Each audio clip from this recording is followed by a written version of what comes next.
Sweet.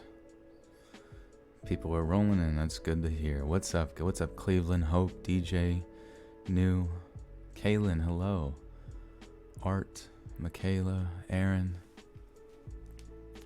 It's good to see you guys.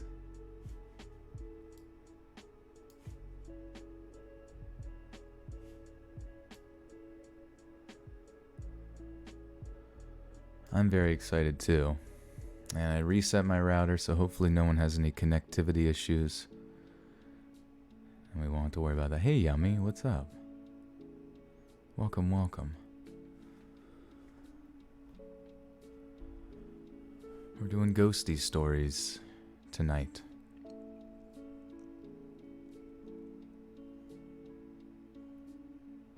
Did I see Child's Play 2019? I have not seen Child's Play.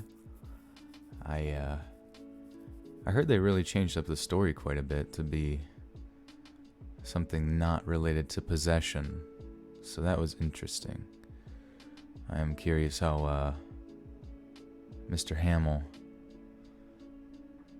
has done as the voice of Chuck. The voice of Charles the doll.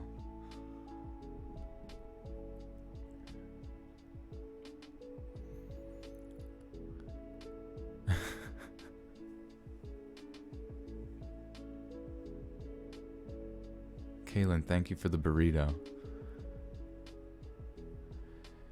The voice is too quiet? It shouldn't be. It's hitting that perfect marker. It's got all the right stuff.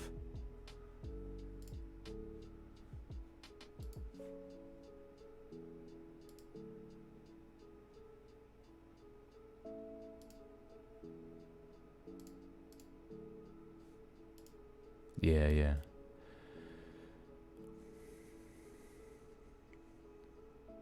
Give Minnesota a shout out. I can definitely give Minnesota a shout out. What is up, Minnesota? How the heck are ya?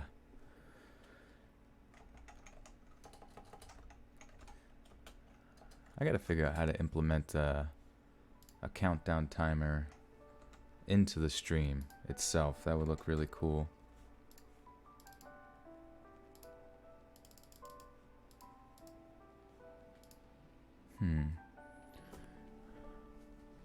Hi from Germany. Hello.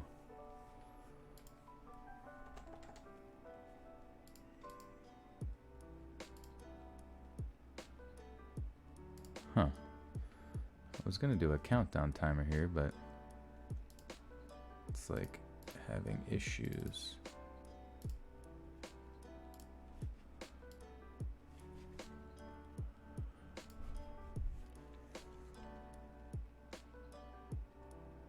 Lean. Okay. Phantom, today's story themes are related to paranormal ghost stories. I haven't done that for a little bit of time, so I'm like, I gotta get that back in rotation, if you know what I mean. This song is called Slip Funk, So Into You. It's on the playlist Lo-Fi Hip Hop from the channel College Music. Pretty neat little channel there. Larry, thank you. I'm the number one YouTuber. I'm trying my best. How's everybody's day going though? That's what I'm curious about.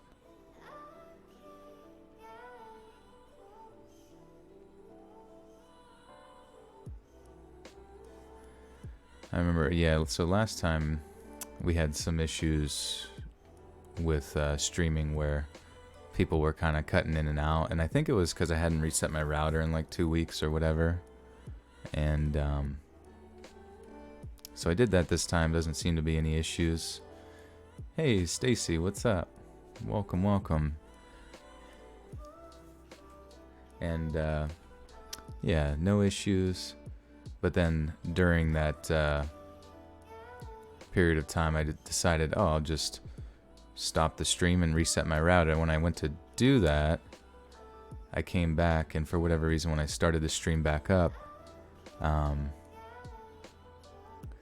it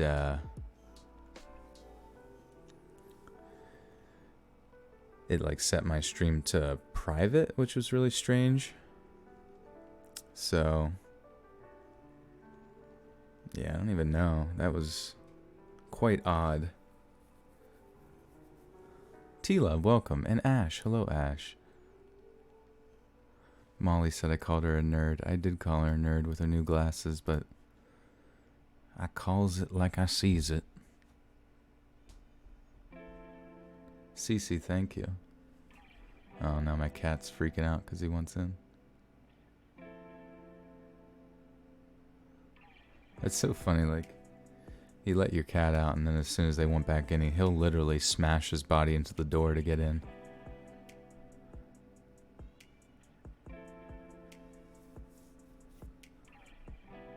I did it backwards. I should have reset the stream and stopped your router. I know. What was I thinking? Whoa, Ridley, you said you met Hugh Jackman today. It was so surreal. That's cool. What was the, what's the story there? Uman, you ask where I'm from. I'm from Pennsylvania, on the East Coast of the United States of America.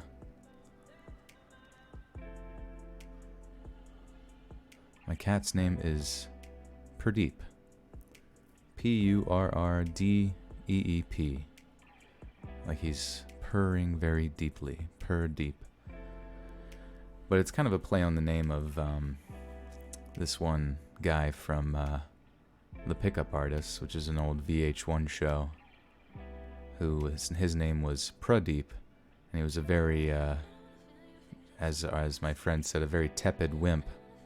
And my cat's kind of a tepid wimp at times. Sister Sombra, let's read. Would you ever consider doing more X-Stalkers, Yondir, or any love-related videos again? I definitely would. I know people are huge fans of those, so that would be pretty cool. Reptilian research. Do I ever see Amish people? I do see Amish people. You see them quite a bit, whether they are setting up shops and that kind of thing here and there. They'll set up shop. They and I honestly don't have to drive too far before you kind of come across their communities, which are farming communities, which there are a lot of farming communities here in Pennsylvania, and I'm sure much of the United States in general, really all over the world, I guess. But yeah, it's about 9:36 here on the East Coast. Funnily enough, me and my mom were driving through these sort of back highway farming communities here in Pennsylvania, and relatively close to home.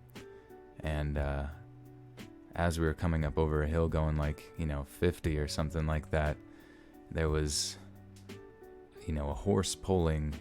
It wasn't even a buggy. It was pulling like a legitimate, like a platform, just like a flat wooden platform hooked to wheels, and it was being driven by like a little kid, and then on the actual platform itself sitting was 3 more even littler kids. And they were Amish kids, and it was just, thankfully we were able to step on those brakes and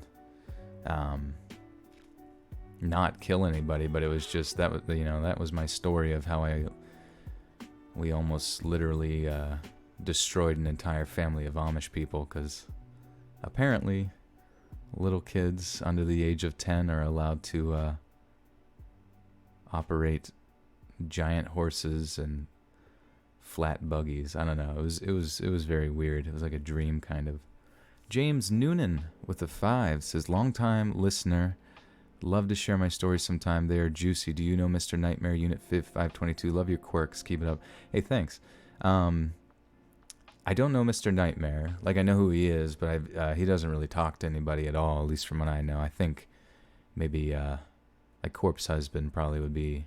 He seems to be pretty sociable, and he's a bigger channel, so it would make sense that they'd be in communication at times. But I do know Unit 522.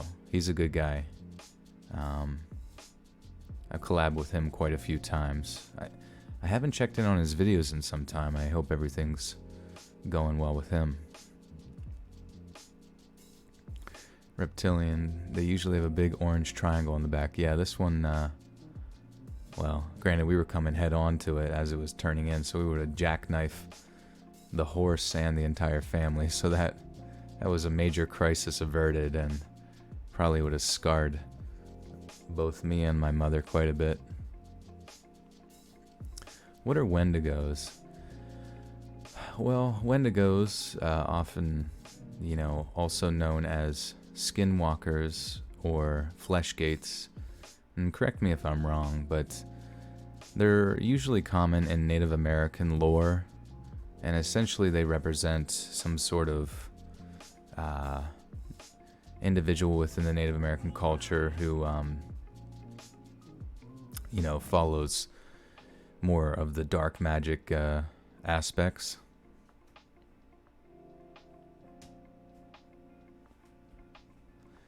And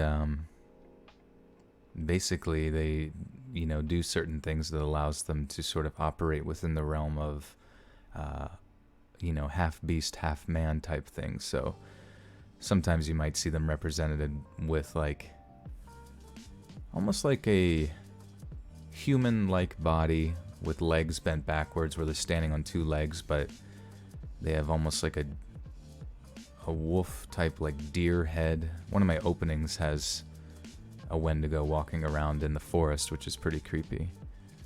They tend to terrorize small villages, cultures that kind of operate more on superstition and kind of, I guess, give them energy, so to speak.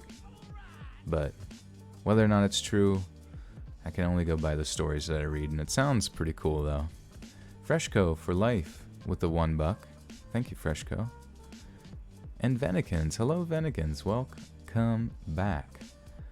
Says, long time stranger, just giving some love to you and Pradeep Kitty. Also, please, for the love of all, don't say yins. Oh boy, yeah. Yins is more of a Pittsburghian saying, but you hear it from time to time here that it's kind of said ironically.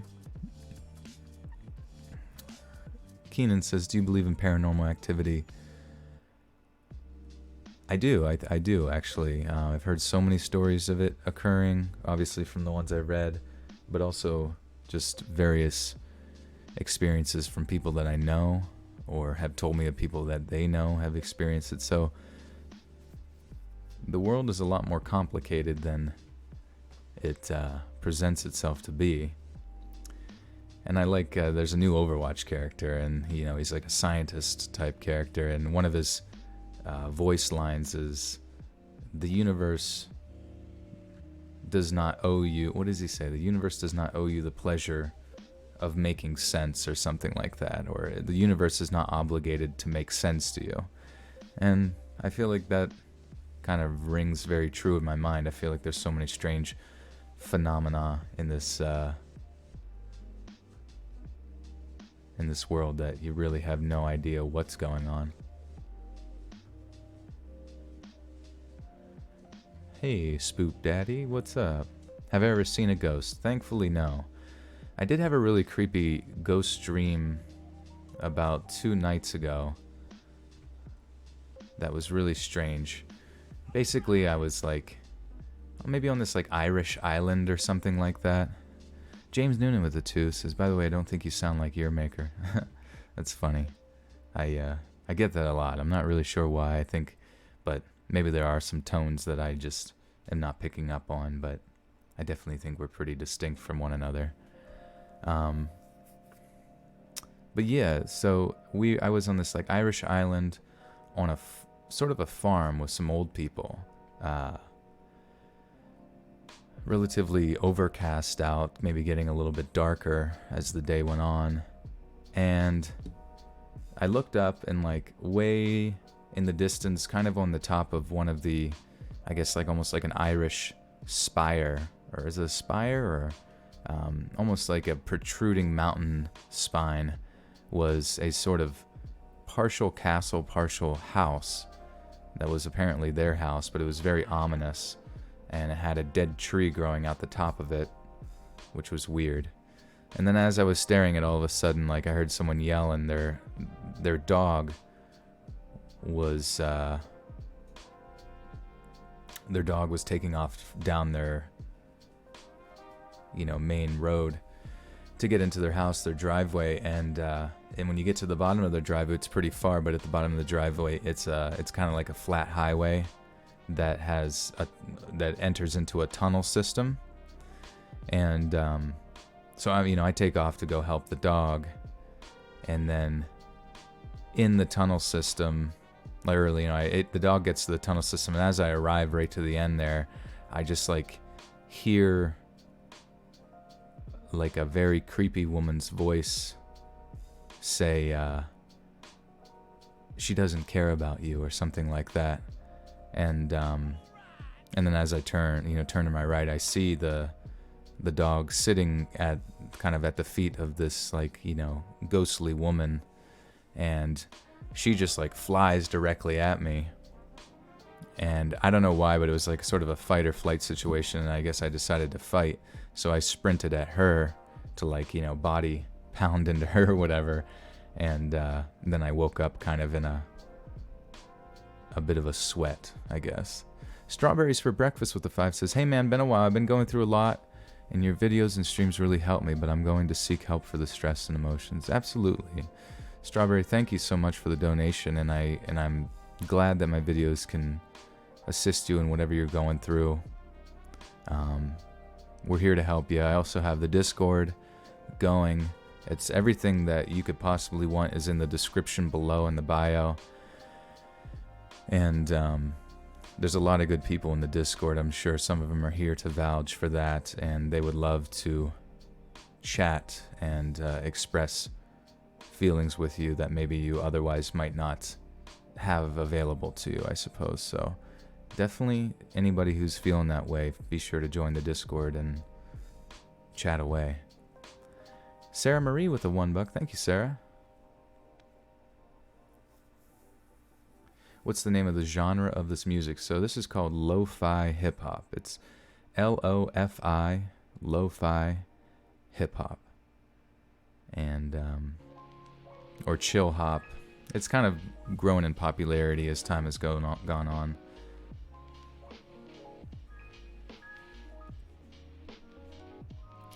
We're going to chill for another 2 minutes if you guys want to ask some questions. And then we're going to get into listening to some spooky stories read by yours truly.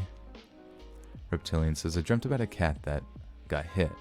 I guess he was a kid ghost. His eyes were glowing red and he was sitting in our pine tree. He spoke and said it wasn't my fault." Interesting. My favorite music genre. Definitely stuff that sort of revolves around hip-hop beats, but I like this stuff because it's very ambient. But I really like just electronic music of all variations, mainly the stuff that leans towards more ambient stuff and experimental, something that kind of makes you think. Kaylin wants to get married. Is she taking a knee for me? Will I ever narrate more creepypastas?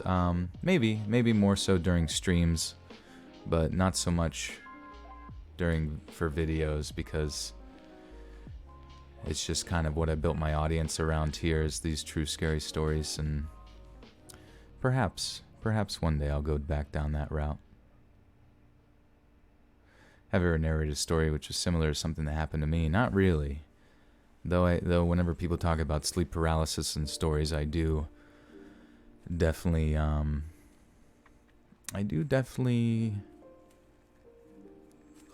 that's what's so interesting about a lot of stories that people tell, as far as paranormal stuff, is that there's a lot of commonalities, a lot of things that sort of match up, that kind of lends to its credibility of it actually being possibly real,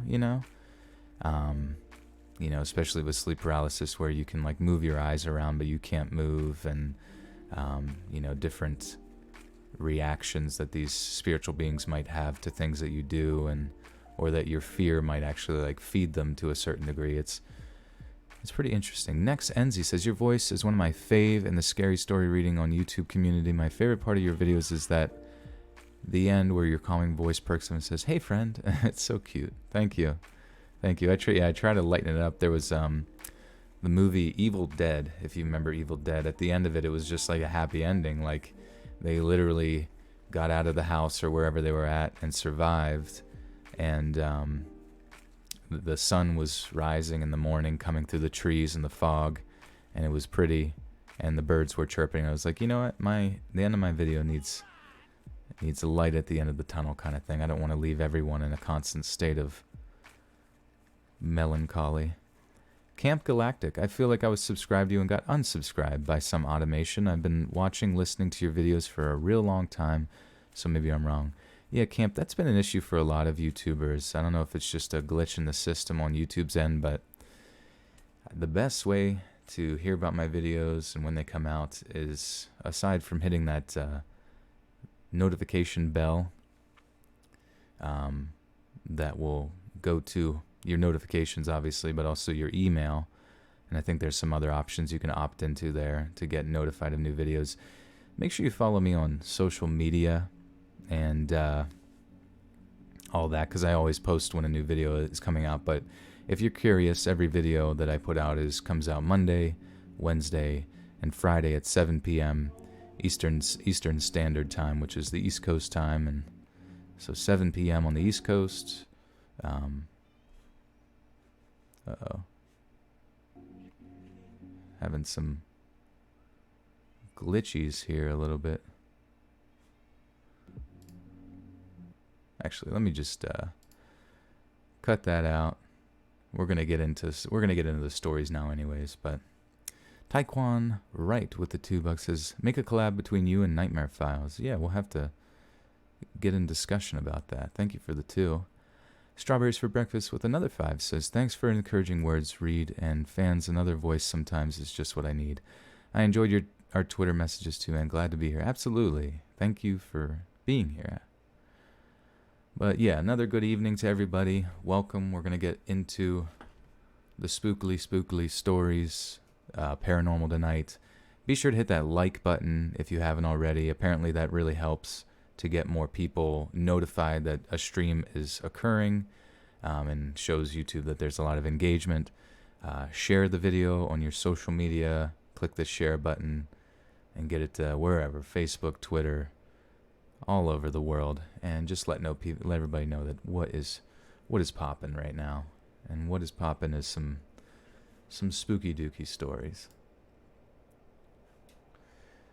Up on the top of the screen, you can see it says, if you have a story, send it to reddit.com/letsreadofficial. I probably should have changed that name to something more easy to remember, but the Let's Read subreddit was already taken, so had to improvise.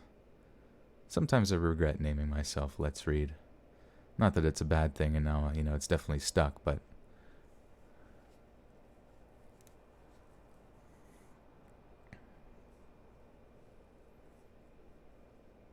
is Discord only for gamers? Discord is not only for gamers. Anybody can join Discord. It's kind of like Skype, but like communities, if you know what I mean.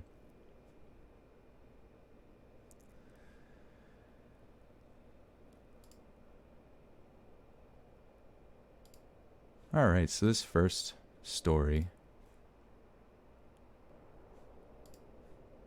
is called "Had a Ghost Follow Me Home from an Abandoned Asylum." Ruh-roh.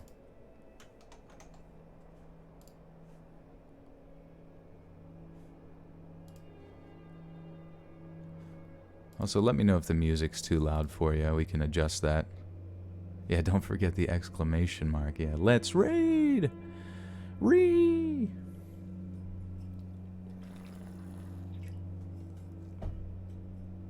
Get some water.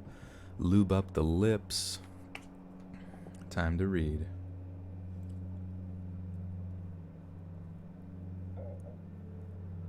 Queen Horror, you're kind of a troll, but fun and nice about it. That's good. I like trolls. I like trolls who like to give a little bit of sass from time to time. Deliciously, you're getting kicked out and then you can't hear me. Huh, I have no idea, honestly.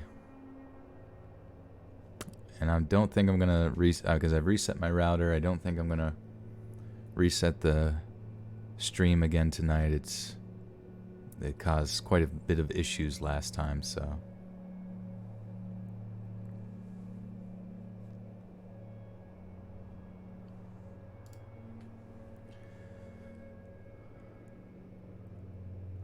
Mantino.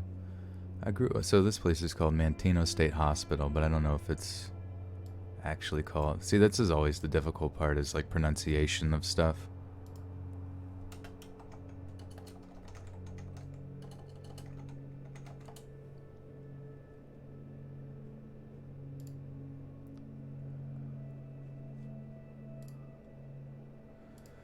Let's see. Mantino, English, maybe the... Yeah, there's nowhere that's...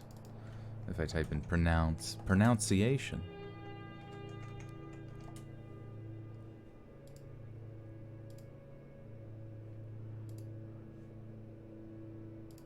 How to pronounce... Oh, there's a whole wiki? No, that's not right. Well, hell in a basket. That's okay. We're just going to roll with it, and people can correct me as we go. If you guys are familiar with the area of Mantino State Hospital. It's in the South Chicago suburbs.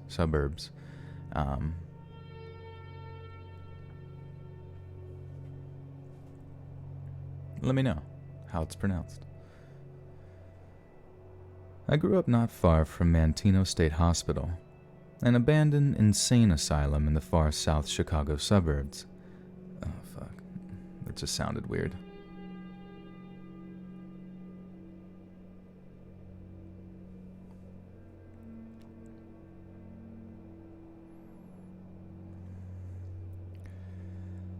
I grew up not far from Mantino State Hospital, an abandoned insane asylum in the far South Chicago suburbs. My dad would sometimes drive my family down there, and we'd circle around the property by car, just for fun. When I turned 16, he bought me my own little beater car, and of course, I had to show this awesome place to my friends. By the time I was old enough to go exploring, many of the original buildings had been renovated and repurposed as businesses. Half of the property was converted into the local Virginia hospital, and a quarter of it was torn down. Oh, not Virginia, VA.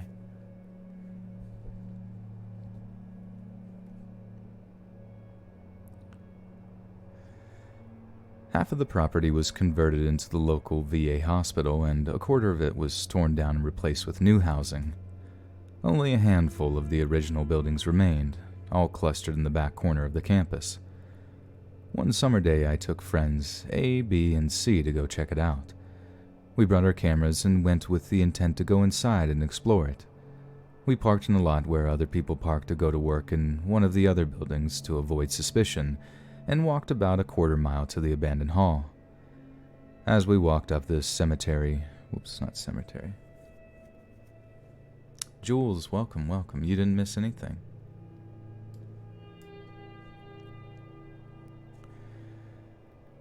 As we walked up to this creepy old building, I felt sick to my stomach and full of dread. The main doors were chained shut and most of the windows were boarded up. I remember walking on the porchway and choosing my steps carefully because the windows were busted out and there was glass everywhere. The four of us finally came upon a window that was accessible enough to climb into. Realizing that this was actually going to happen, I had a panic attack and couldn't go through with it. I was trembling and didn't want to be the scaredy cat, but I really couldn't do it. In fact, just in recounting this, I'm still scared, and this happened about 16 years ago already. Anyway, I handed my camera to friend A and told him to take the pictures. I was petrified and felt like I would puke at any moment. Friend B and I walked back to the car in silence. I had a cigarette in the car while we waited for friends A and C to come back. My nerves calmed quickly enough. Friend B confessed that she was scared too and was glad I said something so she didn't have to go in. Soon enough, our other two friends came running back to the car at full speed. We heard their footsteps pounding on the asphalt and quickly unlocked the doors. I started the car up and we were off in an instant. I assumed that the cops had arrived, so I sped out of the campus and into town, hoping to blend into normal traffic. I asked them what had happened and if the cops were called, and they said no. Both friends who had gone into the building said that they heard voices. Both of them said that they saw a hand curl around the frame of a big metal corridor door. Fuck. One for the swear jar. Frizy with the 2 says, I'm in Area 51. It's really spoopy. Send help. Uh-oh. Have you clapped any cheeks yet? If they couldn't stop you,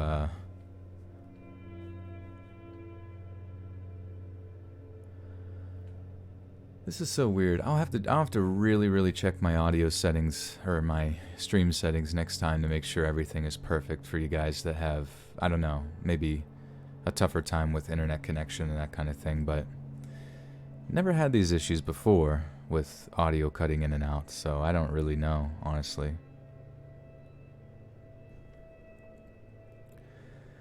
Both of them said they saw a hand curl around the frame of a big metal corridor door and heard it slam shut with an impressive echo. Both of them testify that they heard someone crying, saying, "Where am I?" At some point, they got too frightened to continue and just decided to bolt. I was spooked. Friend A, who had taken my camera, was eerily quiet. Friend C showed me that he had found a newspaper from 1979 on the floor, and he had taken it as a souvenir. I, being the more superstitious type, demanded he get rid of it. I didn't want any potentially haunted objects in my car, so he tossed it out the window without too much coercion. It took us about 45 minutes to drive home, and since we were kind of shook, we decided to go to Denny's and rehash the experience. During the ride back, friend A fell asleep. This didn't concern me much at the time, but became an important factor to remember later on. We got to Denny's, and friends B and C went in ahead. I woke up friend A and asked him what happened. Why did they run? He said, "We saw someone sitting at the end of a hallway, cross-legged on the floor. It was a man, and he was crying, kind of rocking back and forth." He also explained that he thinks the entity used his energy to manifest, and that was why he was feeling so drained and fell asleep on the way back. We had a late dinner, and then I drove everyone home afterwards. After I dropped my last friend off and was going back to my house, I distinctly felt someone pressing their knees into the back of the driver's seat. It's a familiar feeling if you take the bus in high school. Lots of people prop their knees up on the seat, and the feeling is unmistakable. I yelped and sat straight up so my back wasn't touching my chair and drove home faster.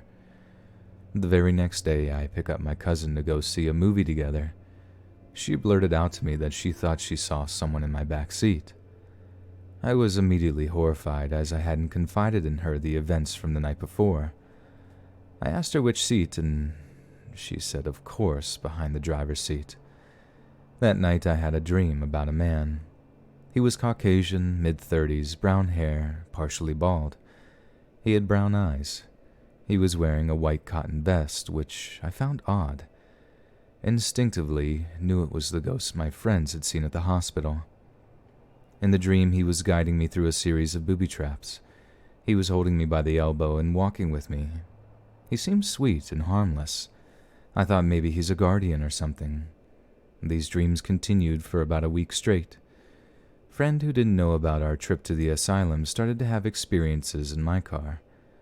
One friend heard and felt someone whisper in her ear. Another had their elbow grabbed by someone in the back seat. I felt the knees in my back on many occasions. In fact, I started to anticipate it and often drove without my back touching the seat at all. One time I felt like someone was shaking my seat while I was driving, like hands on either side of the chair and just violently shaking. When the experiences and the dreams didn't stop, I became scared. I didn't feel like he was a guardian anymore. Finally, after about a week and a half of this, I sat down with a friend A again. I asked him, "Do you remember what he looked like?" He said, "All I could see was that he was balding and he was wearing a white vest. I don't know how, but I think his name was David." I told my parents about what happened after that. They suggested I tell David that he couldn't follow me anymore, to tell him to go to the light or whatever. At this point, he was ready to do anything, or I was ready. Oopsies.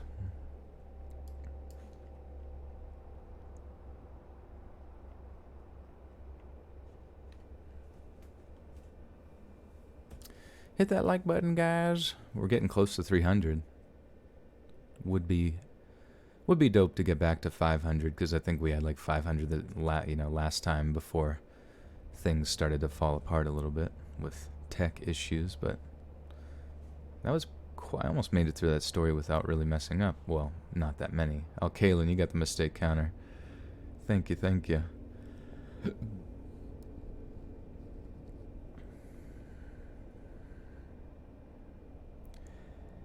At this point, I was ready to do anything because I was on edge and spooked all the time. I prayed every time I came into the house that he wouldn't follow me in. I was afraid to go out with my friends. I was afraid to go to sleep sometimes.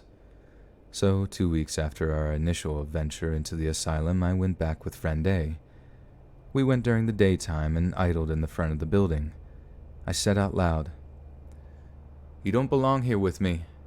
You need to go home." Or something along those lines. I prayed a lot. I didn't want him anymore. I felt bad, but I needed him to stay there. We parked and just kind of sat there quietly for a while. I think friend A and I were just saying goodbye, severing ties, I don't know, but it felt sad. While we were parked, I did hear doors slamming inside the building. At one point, I heard someone laughing too. I envisioned him leaving me in my car. I told him he could never follow me again. He needed to go, to move on. We left the hospital that day and didn't go back for many years, and I never dreamt of him again. I've never told anyone the full story for 2 reasons. 1 being that it sounds a little bit ridiculous, and 2 because I am afraid that thinking about him too much will send some sort of psychic beacon out to attract him or other spirits back to me, when that's the totally opposite of what I want. The totally opposite. That's the totally opposite. Maybe I should change that up a little bit. When that's the total opposite of what I want. Caleb, the Discord is linked down below in the description if you can access that. Otherwise, maybe one of the mods can link that here. I don't know if Gothic... Oh, there she is. Perfect timing. Ash, Joel is God. Capital G. Not quite.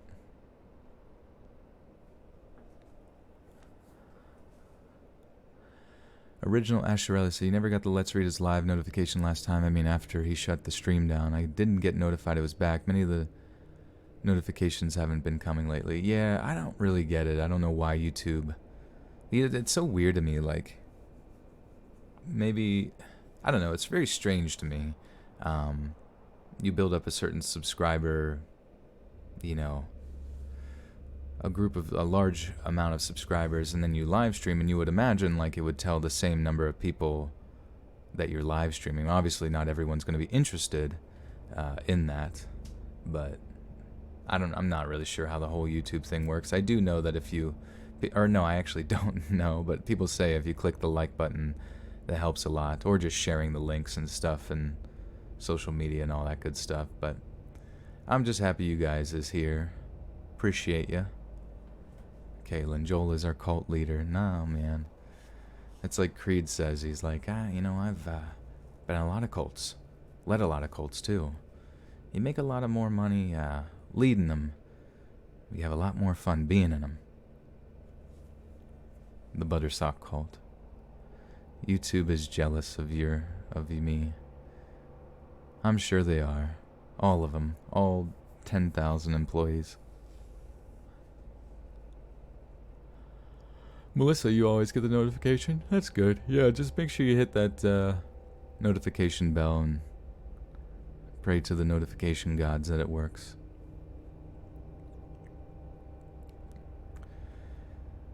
When I moved out of home, I moved into an old, creepy house. The heating didn't work, the windows wouldn't close properly, and the cupboards were full of elaborate handmade shelves.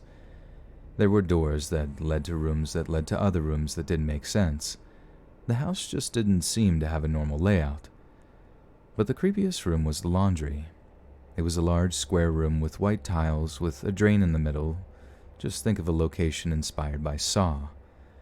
When you walk into this room, it had 3 steps down to the floor. On the right was a sink and 2 doors, one for a shower and the other for the toilet. Straight ahead was the door to the garage, and next to it on the left, the cupboard under the stairs.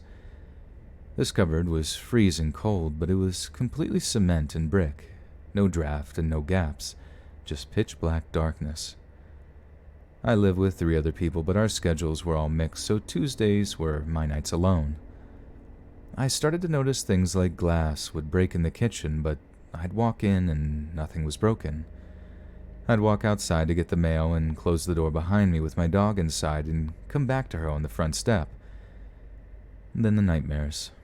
Night after night, I'd have terrifying nightmares of someone knocking on my door and getting up to answer it to no one there, all of which I just shake off as an idle mind.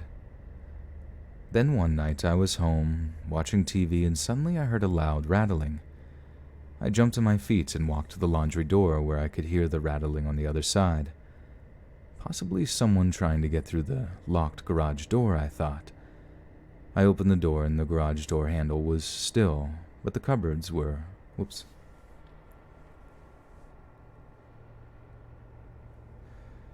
But the cupboards one wasn't. The entire door was shaking like someone was inside the cupboard, violently trying to get out. I froze, but just for a minute. Grabbed my dog and left the house until someone agreed to come over. I had a friend come over and walk inside.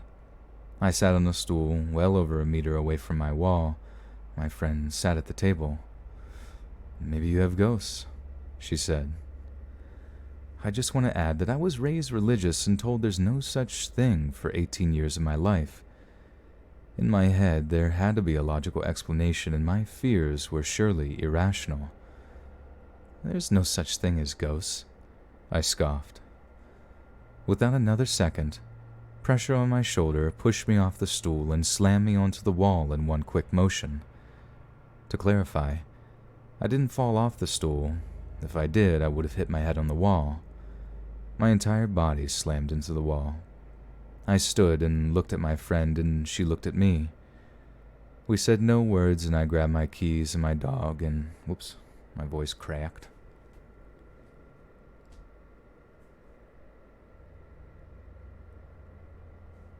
Oh, we hit over 300, sweet. So at least it's telling some people that I'm live. All questions related to technical stuff as to why you're not getting notifications, I will never know, honestly. I'm just as clueless about this experience as you guys are. I'm just kind of rolling with it. We said no words, and I grabbed my keys and my dog, and we got dinner. Nothing was ever spoken about it, how I was thrown across the room. I moved out shortly after, but I will never say ghosts don't exist again. I need some milk. He needs some milk.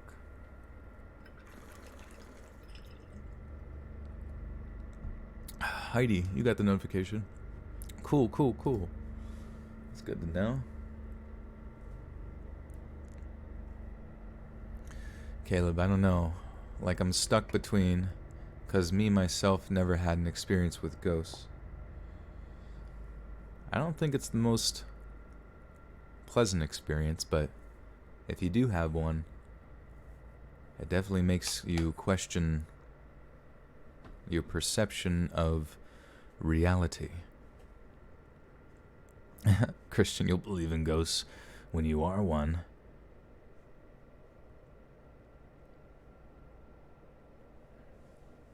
That's funny. There's no such thing as ghosts. Okay, Dorothy. And hell isn't real either, but you'll believe it's real when you get there. It's scary. That's a scary thing to say to somebody. Alright, this one's kind of long, but there's nice paragraphs, so hopefully it will help my brain to actually read it. Skelzik says, Let's Read needs a podcast. I do have a podcast, actually. It's down in the link. It's linked down below in the description. It's called the Let's Read Podcast. It's on Spotify and Apple Podcasts.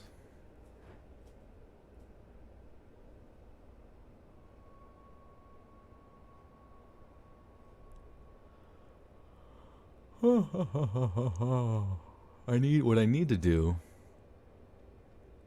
What I need to do is on my videos, I need to like have an overlay that like tells people to go check out the podcast or something like that. Um, just to really promote it. Not even half an hour ago, I just had one of the freakiest paranormal experiences I've had in a while. To give you some backstory, I live in an apartment attached to a funeral home. I'm a mortuary science student, and I work for this funeral home to get experience while I'm in school to be a mortician. The funeral home happened to have a vacant apartment set privately in the back that I couldn't possibly turn down. As I moved away from home for this school, and I needed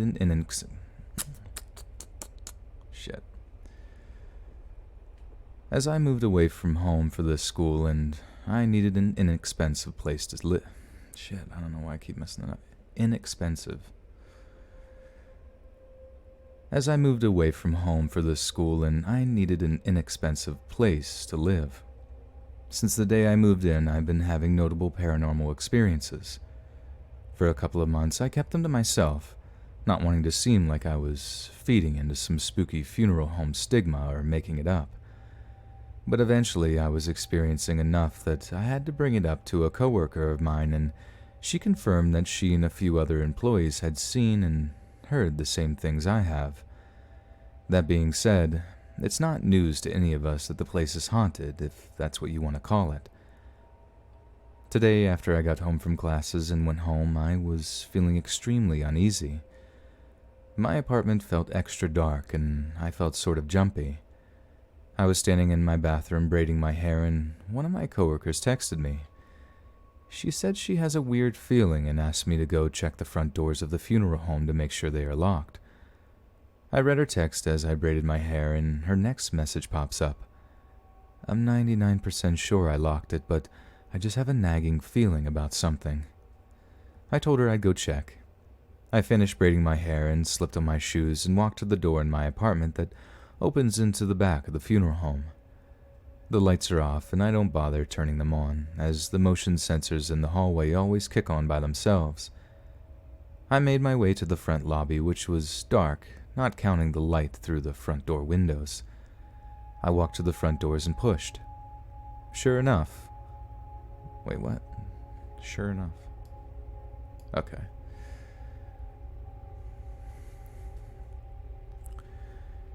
Sure enough, both unlocked. At that moment, I had a really heavy feeling like someone was behind me or watching me. I kept turning around to look, but standing by the light at the doors and looking into the dark lobby made it almost impossible to see. I hurried up and locked the doors and made my way back through the lobby. As I was about to enter the hallway, I hear a little girl giggling. I stopped dead in my tracks for a moment, just at the end of her giggling. It sounded like it was coming from behind a door not 6 feet away from me. I got chills on my entire body and hightailed it back into the hallway and into my doorway. I locked the door behind me and immediately heard a loud bang from a room in the funeral home. I have no idea what it was, but it was loud, and I'm not about to go check. As I was standing there, actually about to pee my pants, I texted my coworker back saying, the doors were both unlocked. And as I'm typing her my story of what happened, she says, I don't know, man, I've been getting weird vibes in there all day. I think maybe it's safe to say the spirits in here are extra active today. It had been a few weeks since I had anything too strange happen, but now I'm extremely on edge. There are 2 spirits that myself as well as 3 other coworkers had all seen. One is of a little girl. She looks maybe 8 years old, she's slightly taller than average, and she shows herself so briefly you wonder if you even saw it. I would almost say she looks 10, but when you hear her giggle, she sounds like a young girl of maybe 6 years old. The other is a tall, shadow-like man who wears a long black coat and a black hat. He's an entirely different story, though. I'm chilled right now. Some days in here feel weirder than others, and tonight feels like the kind where I probably won't get any sleep. I feel so anxious right now, Usually these things happen in waves, so I feel like I'm just waiting for the next thing to happen. Hey, I'm so thankful for all the feedback I got from this post, and I appreciate all of you taking the time to read. A lot of people have asked that I share more of my experiences here at the funeral home and in my apartment, so I figured I'd add them here and just start from the beginning. Now, the day that I moved in, I was trying to clean and dust everything I unpacked. I was listening to music and polishing one of my end tables when something caught my eye. I glanced towards my hallway where the bathroom is located and briefly saw what looked like a little girl peeking at me from behind the door frame. I did a double take and she was gone. I paused my music and kind of stood there with a stupid look on my face, I'm guessing.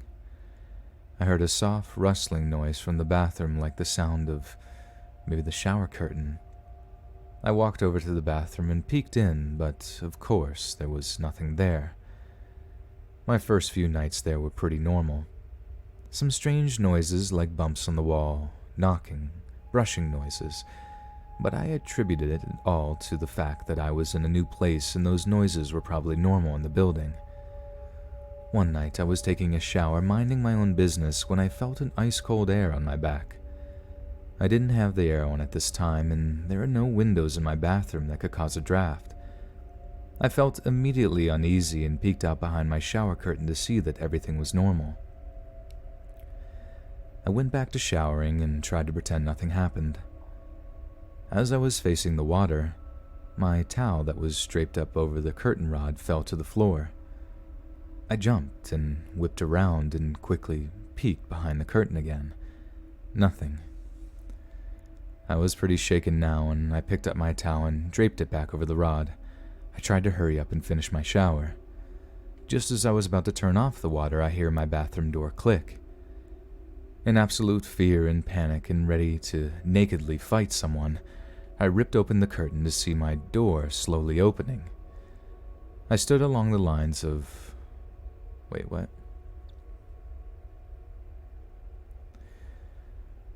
I stood there and watched until it slowly reached the doorstop.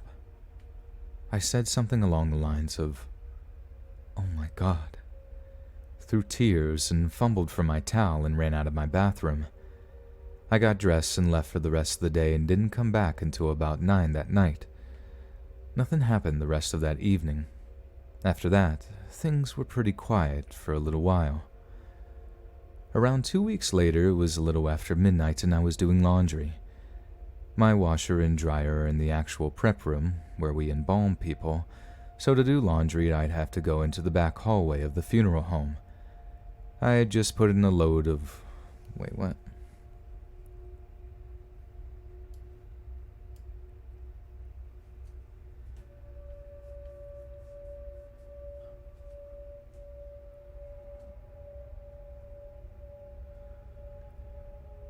I had just put in a load of wash and was walking back to my apartment door at the very end of the hallway. I heard a door latch, kind of like the door was closed in the frame, but not latched, if that makes sense. It made me jump, and I turned around, and at the end of the hallway, I saw the tall shadow man. Now, the owner of the funeral home was a big man who wears a long black coat in the winter and has this black cowboy hat sort of thing he wears. So for a split second, I thought maybe it was my boss who had been coming in for something, but it wasn't. It felt like a good 2 or 3 seconds that I watched him cross the end of the hallway, and he just disappeared into thin air, almost as I was focusing on him. I mentioned in my original story that there are motion sensor lights in the hallway, and these lights were all on during this encounter. He was tall and big.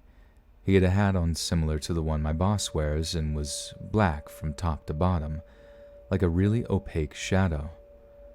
Needless to say, I once again almost peed myself. I bolted back into my apartment and locked the door. I was so scared and in so much disbelief that I actually became lightheaded and had to sit down. I still didn't mention it to him or the little girl, and I didn't mention Whoops.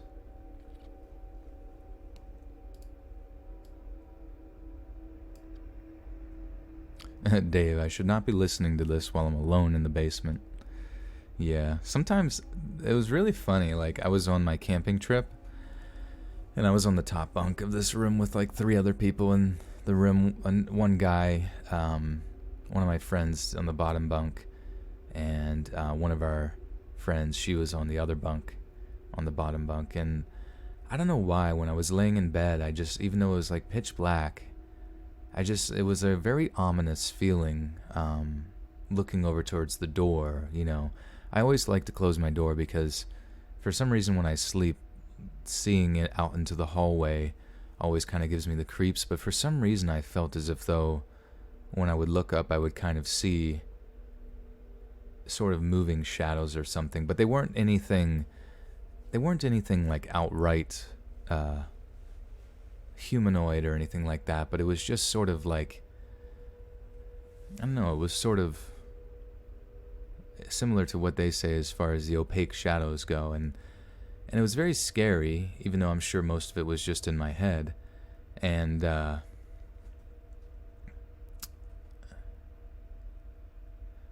if your audio stops, leave and come back. Yeah, or you can turn down the quality of the stream from, like, if it's stuck at like 1080 or something like that, or 720, just turn it down to like literally 240, because there's really nothing visual about the stream other than the overlay, and it's mainly just my voice. So but anyways, I was just laying there and I was like, man, like, part of my job here on YouTube is to make people feel scared. And I was like, I don't know if I feel good about that, because honestly, I don't really like feeling scared, you know? So it's just very ironic that part of my whole thing that I do involves making other people feel scared, which almost makes me feel kind of bad. So I apologize, everyone.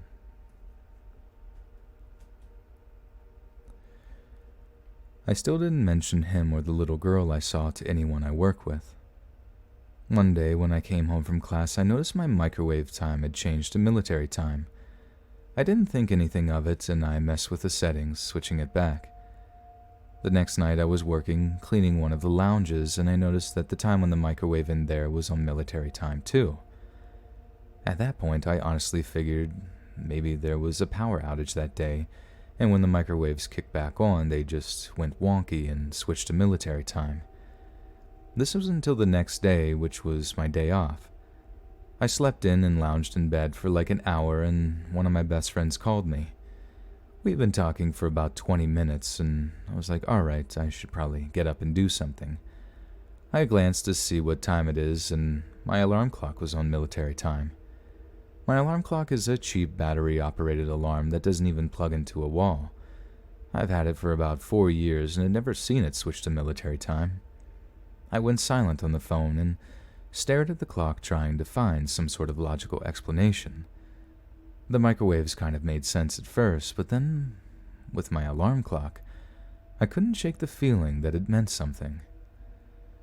Not long after that is when things got considerably spookier. Probably about 3 days later, I was coming back home one afternoon from classes. I came right in and threw my keys and my purse on the kitchen table, and then turned my back to the table to plug the sink and start to plug the sink.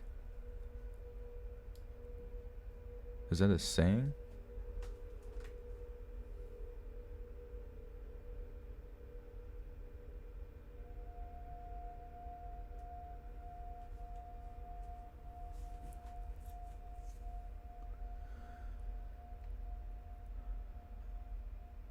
Plug the sink. Okay. Hey, we're at 350 people. Hit that like button, my friends, and tell everybody to come join.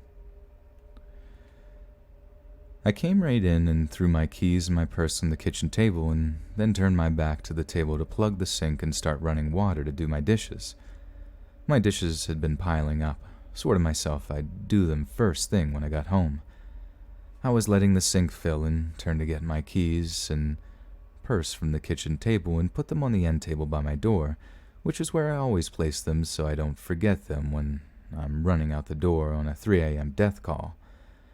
My purse was there, but my keys were not. I had just come in and threw them on the table. It took a few seconds to get the sink ready, so they didn't get up and walk away in the short amount of time. Bewildered, I started looking under the table, on the floor, patting my pockets trying to find my keys. I had just put them there. Frustrated, I got to plop down on my couch and ponder if I'm going crazy. I have a heavy quilt on my couch. I like my place chilly. And when I went to lift it and sit down, there were my keys.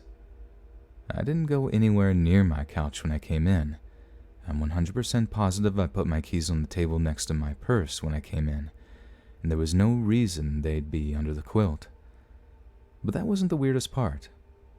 On my key ring, I have my parents' house key and my car key on the main key rings, and a second key ring is attached to that one with the apartment door keys on it. The key ring with the apartment keys on it was stretched and bent as if though someone had tried to rip the keys straight off the other one. The key rings aren't flimsy, bendy ones either. I could hardly open them enough to lock the key rings together when I put them on. It would have taken serious force to completely pull open the key ring like that. I actually do have a picture of my keys somewhere on my laptop that I will locate and attach later so you guys can see what I mean. My stomach dropped through my bottom when I saw my keys. They were all messed up under the blanket. I almost didn't even believe if I was seeing it all correctly, and I felt a little crazy. At this point, I was feeling like I should at least vent to someone about what was going on.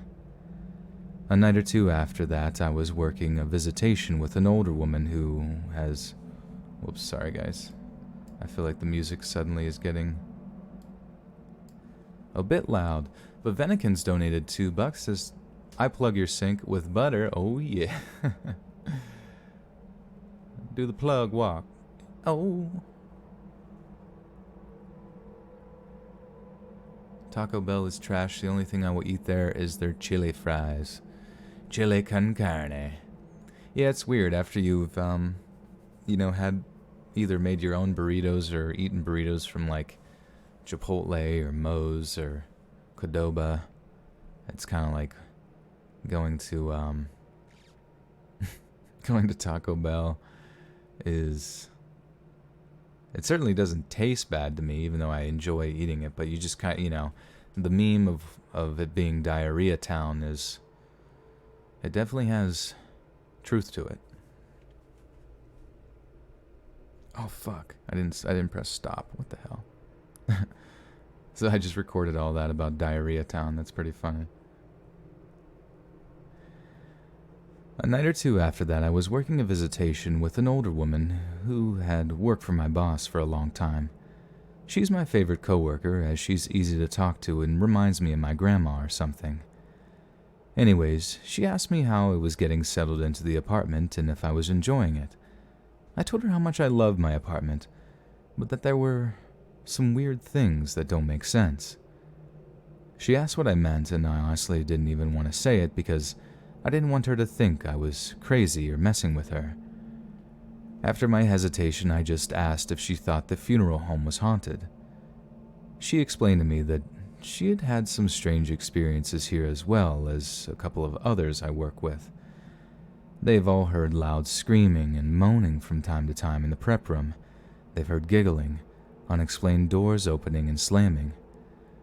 What upset me most was that she told me about a tall black man with a hat he had seen in the back hallway. What the hell? What upset me the most was that...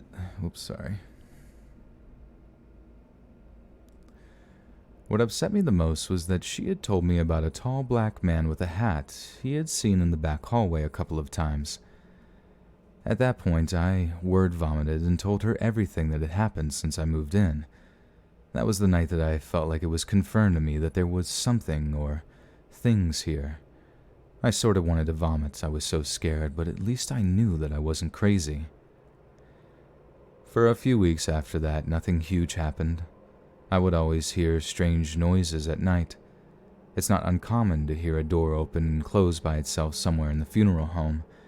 I've also heard people talking, hear cots sliding around on the floor, and the same moans and screams my coworkers have all heard.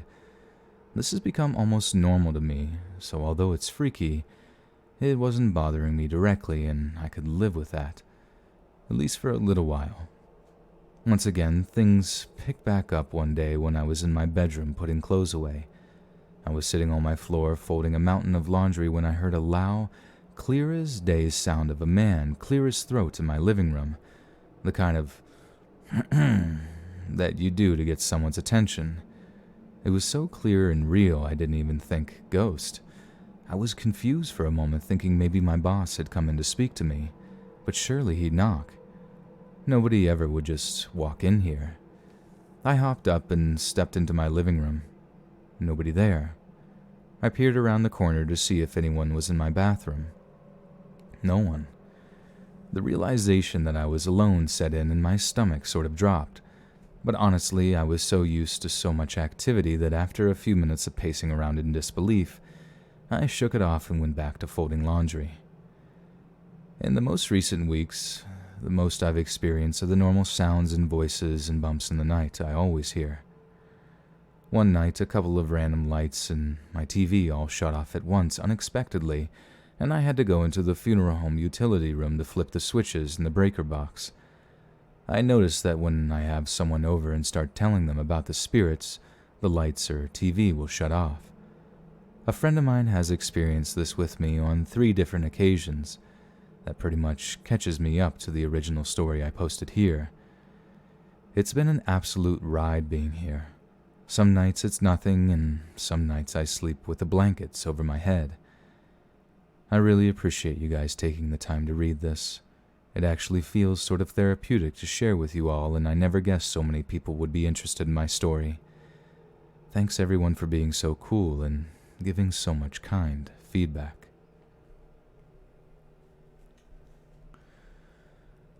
The floor is made of floor. Now that's scary.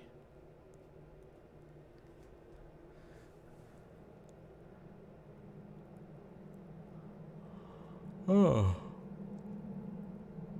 Yeah, I'll have to check my stream setting because I keep randomly seeing people mention about their audio cutting out, so I don't really know anymore. Jimmy the Voice. This is supposed to be a true paranormal story. That people submit to our paranormal on Reddit. Delicious Lee, you're still chilling with us all. Alright. Chilling with Lee.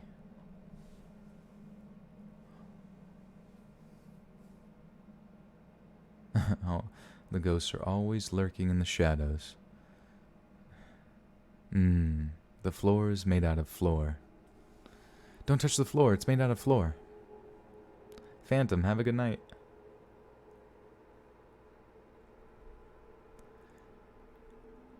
This happened when I was growing up. I lived on a piece of property next to a state park, in a house my step-grandfather had built. Prior to that, the land was undeveloped. I used to oh geez, I just had a lisp moment. I used to see things sometimes, but my mother would usually tell me it was my imagination and that I just needed to stop being such a wuss. Sometimes I wondered if I was really crazy. It didn't help the household was dysfunctional and stressful, and Mom gaslighted me a lot, mostly to tell me I wasn't actually being abused. Just trying to give a bit of background info. Anyway, one bright morning I saw someone poking around in our mailbox. It was an elderly lady in a pink housecoat. I couldn't figure out why she was there, so I called out to her. She turned to look at me, glared, and disappeared. And by disappeared, I mean she just stopped being there. I was very weirded out, but I knew better than to say anything, and after going down and looking at the mailbox, which was no longer open, I decided to try to forget about the whole thing. However, a couple of days later, I saw her again. And the moment I made a noise, she turned, glared, and vanished. She seemed really annoyed at me, but I didn't really feel a sense of menace.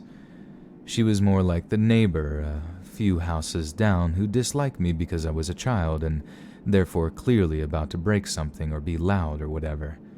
Unpleasant, but not dangerous. It kept happening. Often, not every day, but quite frequently, through the end of winter, through spring, and into early summer.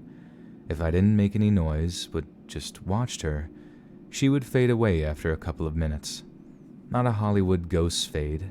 She was never translucent, but she would become less defined, start to look sort of smudgy, like a poorly printed picture, and then just not be there anymore. By late spring, I was feeling certain that she wasn't all in my head.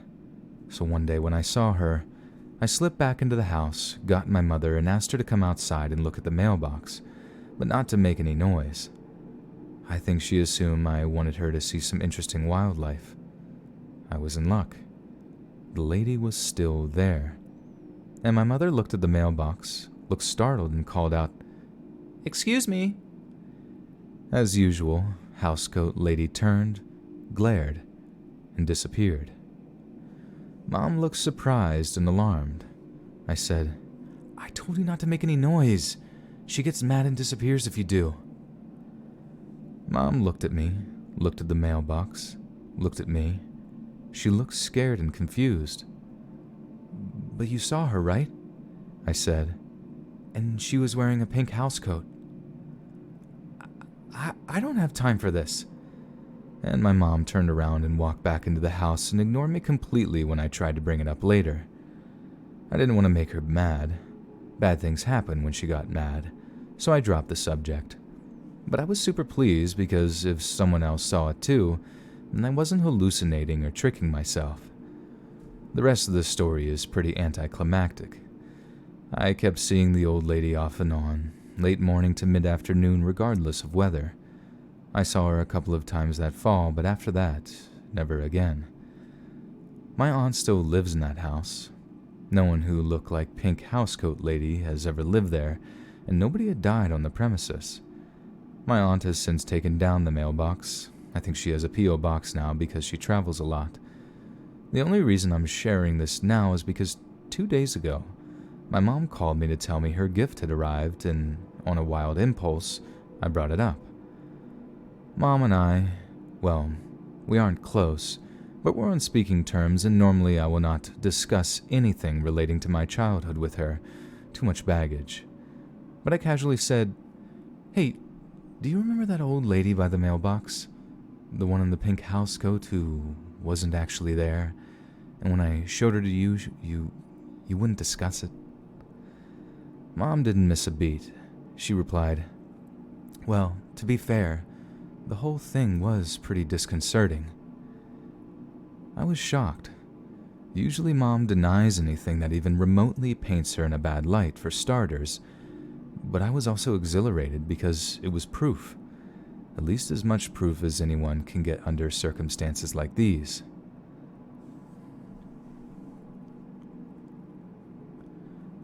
Wait. At least as much proof as anyone can get under circumstances like these. Rain and thunderstorms are where it's at. We get good ones in the south. Oh yeah, I bet. I feel like southern rainstorms are, aside from the tornadoes, but the nice ones that just pass by throughout the night and you get to sit on your porch and just kind of take a listen to it is pretty relaxing.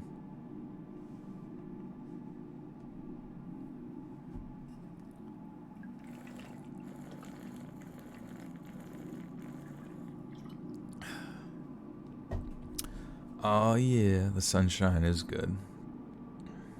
So this next one is called Amy. Presumably has something to do with a ghost named Amy. That's just my professional opinion, though. Mickey Burgess, love your channel. Thank you, Mickey.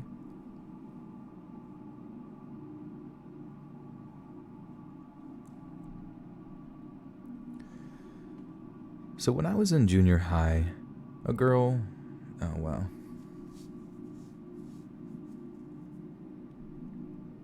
Alright, so it says the girl was killed and raped behind the alley on the 75th in Glendale. Vanikin's art with the two says, "Laugh my ass off, I don't have time for ghosts, damn kid." Yeah, right?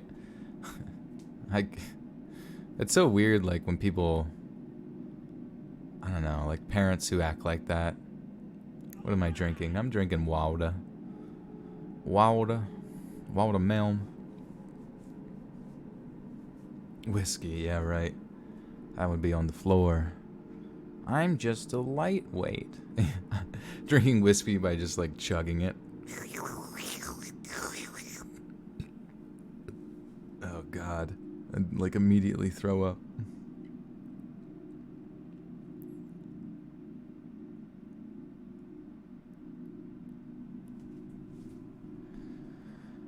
Okay, so this is so when I was in junior high, a girl was killed and raped behind the alley on 75th and Glendale.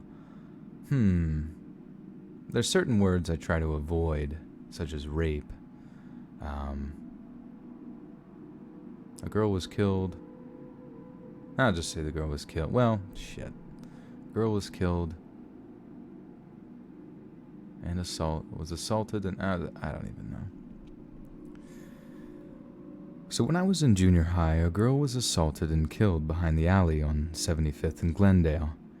Her name was Amy, and our family and parents did everything in their power to not let us kids know what happened. Well, oops, shit. Hey, Garrett Wiseman with the 5 says, sounds like it could be a cheerful and upbeat story. This is true. We're off to a good start. Dandelion doll, note to self, give Joel whiskey.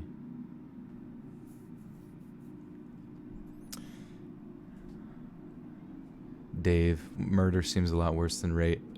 Yeah, it definitely is, but there's like certain trigger words on YouTube where... And honestly, it's mainly just superstition in my own head. Like, the whole system of like a video becoming demonetized is so random. Like, you never know what you did wrong. Like, where one video where you thought you may have gone too far with something that you talked about from a story, or at least in my circumstance, can, be monetized, but then something else, abruptly gets demonetized and you have no idea why. It's just strange. Uli Az with a 5. Thank you, Uli.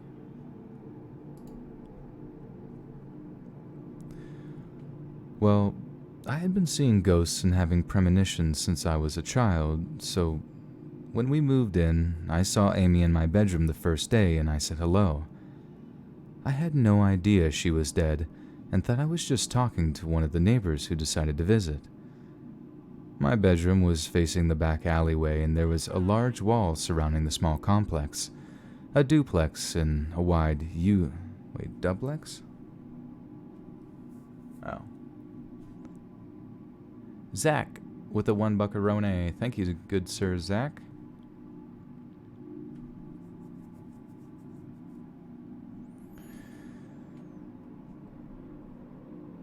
A duplex in a wide U shape that was blocked in.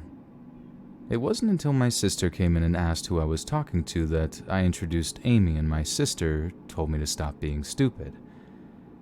It was then I realized I was talking to a ghost.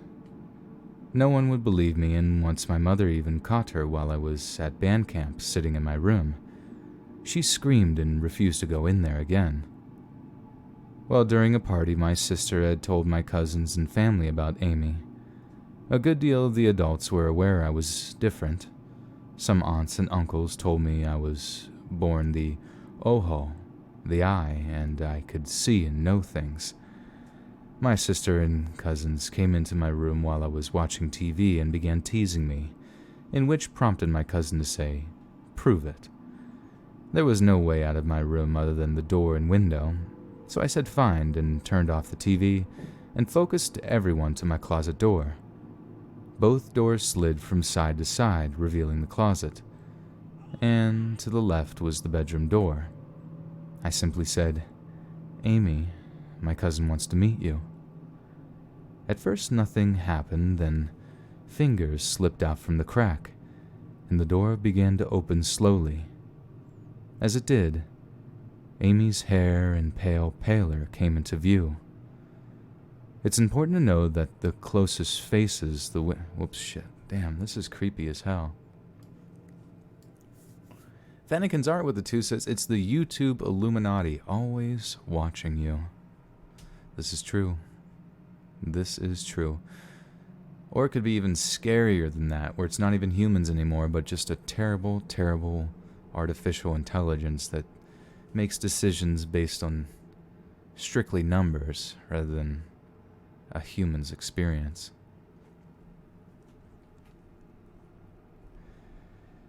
It's important to know that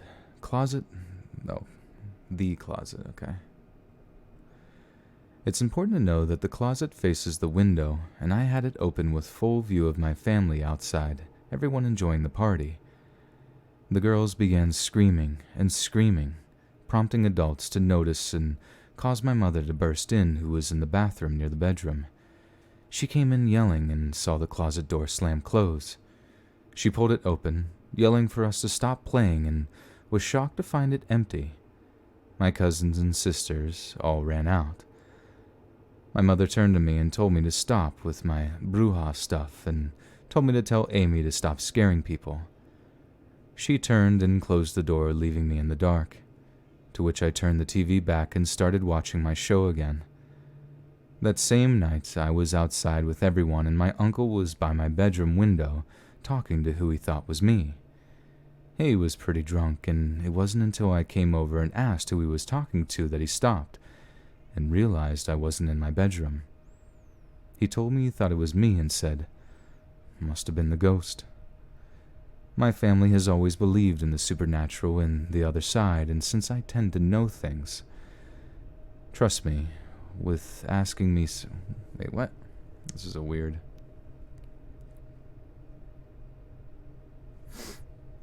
My family has always believed in the supernatural and the other side, and since I tend to know things, trust me with asking me certain things. Oh.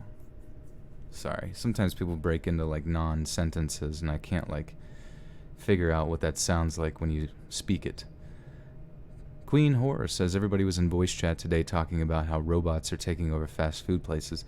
Yeah, oddly enough, me and my friend were talking about that yesterday in the car, and he was like, honestly, 10 years, maybe even less, like, McDonald's is going to be a sought-after job. He's like, you're going to have your robotic engineer and the guy who makes sure that the food isn't bad or, like, goes bad or something like that. So you're going to have, like, 2 employees.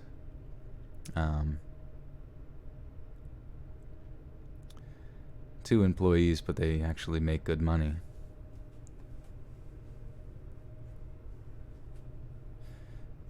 Everything is getting cheaper.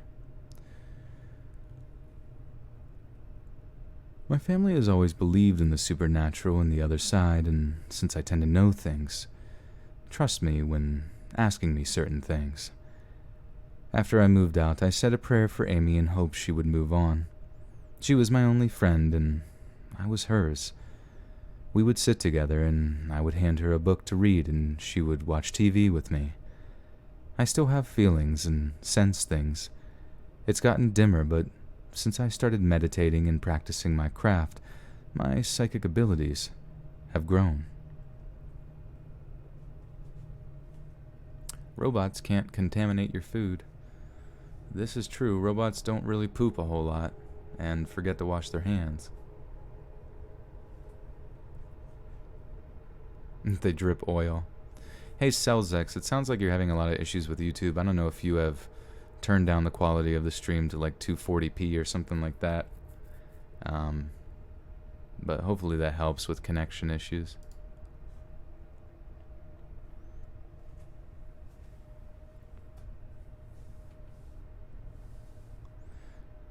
Appuccino Jordan.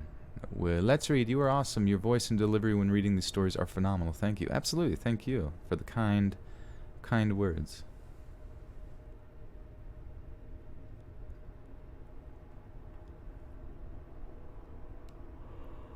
Okay, so this is alright. This story is going to be 2 encounters as I feel they were probably related. It's about aliens, I think, but like many things that happen to me, I really have no idea. Newfoundland is an alien hotspot if the stories I hear are any indication. Almost everyone I know has some sort of story about when they lost huge chunks of time and were missing, usually for about a day, but it can go as high as a week. I've never heard any violent encounters, but a lot of "I was frozen and couldn't move for a bit due to a light from the sky" ones. It's a pretty good assumption that if aliens do exist, they stalk my family. My dad has stories about being frozen on beaches, being watched in his sleep, and a weird story about the stars changing configurations. My mom has stories about meeting aliens, and she has a few accounts of what they look like.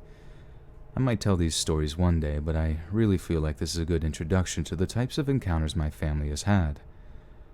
It all started when I was about 13. There's nothing overly remarkable about me other than being in the military family, and I was more precocious than most. Wait, precocious. Whoopsies. There's nothing over... Shit. There's nothing overly remarkable about me other than being in a military family, and I was more precocious than most. At the time, I was living in my dad's hometown, maybe a solid kilometer up a hill. My house was a raised bungalow, meaning that all the first-floor windows were about 10 feet off the ground. My window faced the front yard and was probably the only one that didn't have some kind of bush in front of it. Basically, I had a good solid view of my outside. One night, I remember being woken up fairly abruptly around 1 in the morning.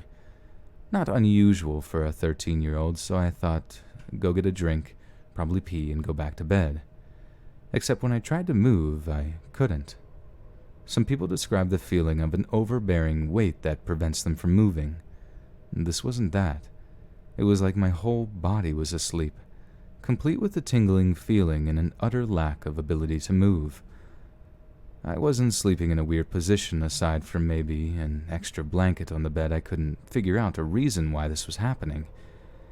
The only thing I could move was my head, as my neck felt asleep, but not enough to completely prevent movement like the rest of my boy. Like the rest of my boy? What the hell? No normies. You guys aren't fans of normies? Am I a normie? The only thing I could move was my head, as my neck felt asleep, but not enough to completely prevent movement like the rest of my body. So I flopped my head to one side, and that's when I saw it. In my window, roughly in the middle, was a disc-shaped object. It hovered maybe a foot away from the glass and didn't move. This is remarkable for anyone that's been to Newfoundland, where 40 kilometers per hour winds are the norm basically every day. The disc was maybe 3 feet in diameter and the better part of a foot tall. It let out this low-grade, almost LED-like hue. Reminds me of those horrible blue Christmas lights. The thing had 3 thick, prominent ridges on what I assumed to be the front of it, which was facing me. From the middle one came a red light, and the thing didn't have a lens. It kind of just emanated from this thing. I split into a wide vertical pattern and was scanning my body. It split, sorry guys. Sorry everybody, I made a mistake. Original Asherella with the 5 buckaroonies says, I just started joining the streams in June. I was in the middle of a move, and I promised I would donate once I moved. I am now moved. Well, I'm glad you're moved, and I'm glad you're here in the streams, Asherella. And thank you so much for the dono. Appreciate it.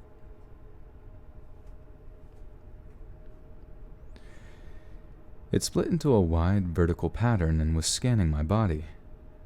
When I moved my head, the disc was beaming around my belly button area. As soon as my head flopped, with maybe a second or so delay, it moved the scanning laser to my eyes. For maybe 5 seconds, I stared rather uncomfortably into this horrible red light, and it burned. I wanted to close my eyes desperately, as it felt not dissimilar to staring into the sun, but they wouldn't move. I tried to yell, as I recall, but I couldn't say anything. And much like staring into the sun, you see little else. After the 5 or so seconds, the light turned off, and I could just make out that the disc object flew off down the road towards the ocean. I was awake for maybe 10 or more seconds before I fell asleep. For full context, this all happened in about 20 seconds, give or take. I need to point out this happened in 2003 in rural Newfoundland. At that time, there were no such things as drones. Drones were the terrifying flying machines the US was sending to bomb Middle Eastern countries. I had only even recently seen them on TV as those big white plane-looking things. I have no real explanation for this other than possibly extraterrestrials.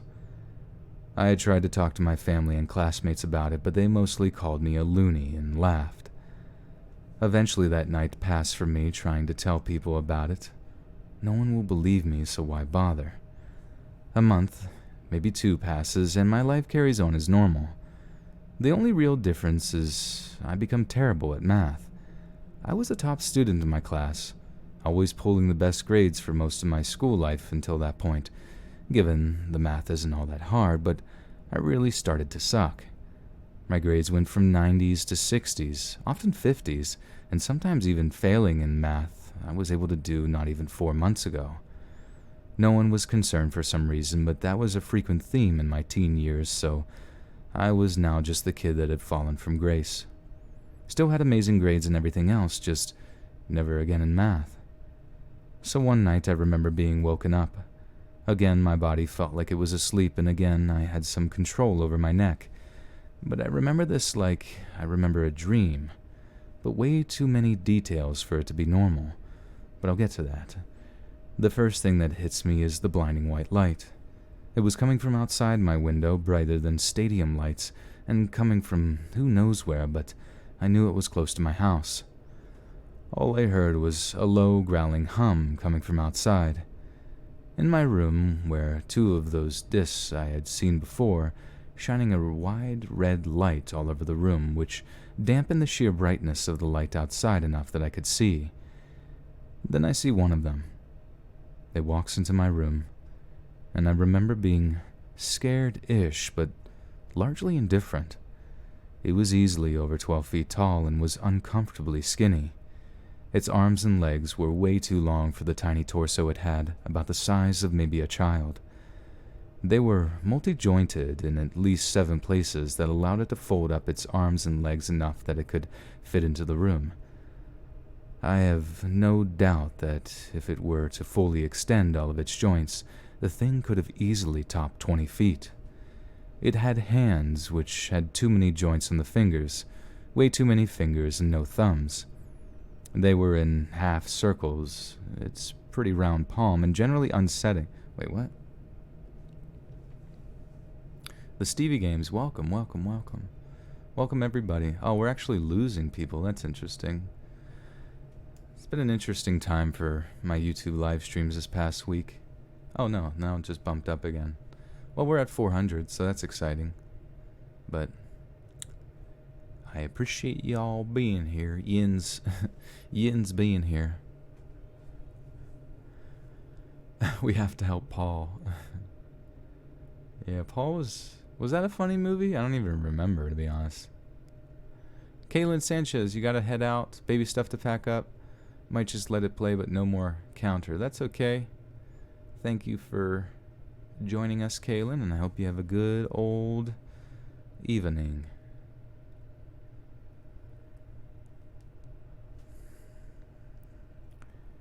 They were in a half circle around its pretty round palm, and generally unsettling now that I think about it.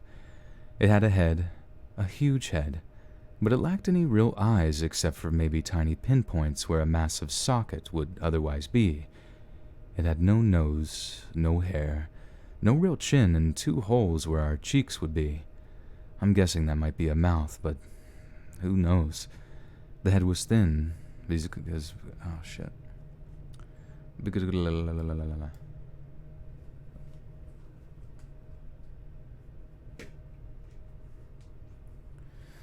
Who likes pizza? Who likes to put pizza in their mouth? Who likes to chew on it and swallow it? You know what I was thinking? Like, why? Like, we love food, right?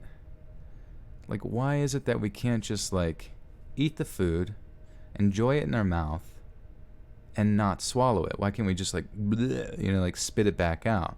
You know what I mean? Because it's like,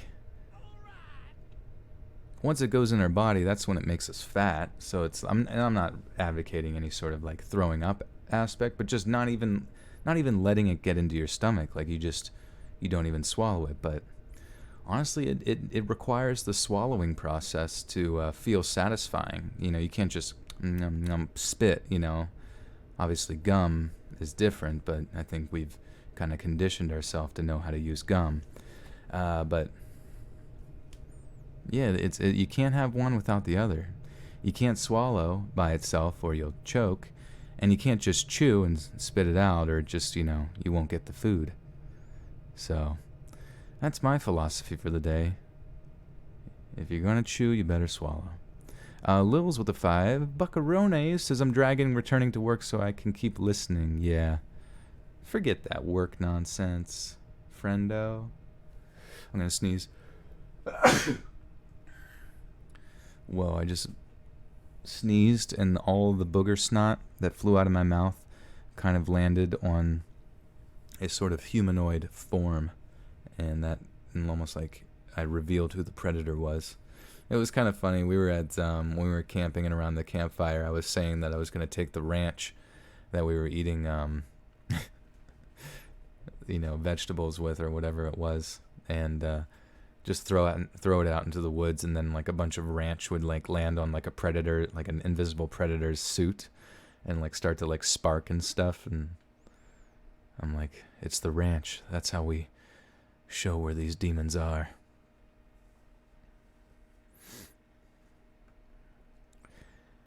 The head was thin, because of course it was thin and resembled somewhat an oblong pancake. The whole thing had white skin with a gray undertone, or what I assumed to be such given the lighting in the room. The creature held out its hand and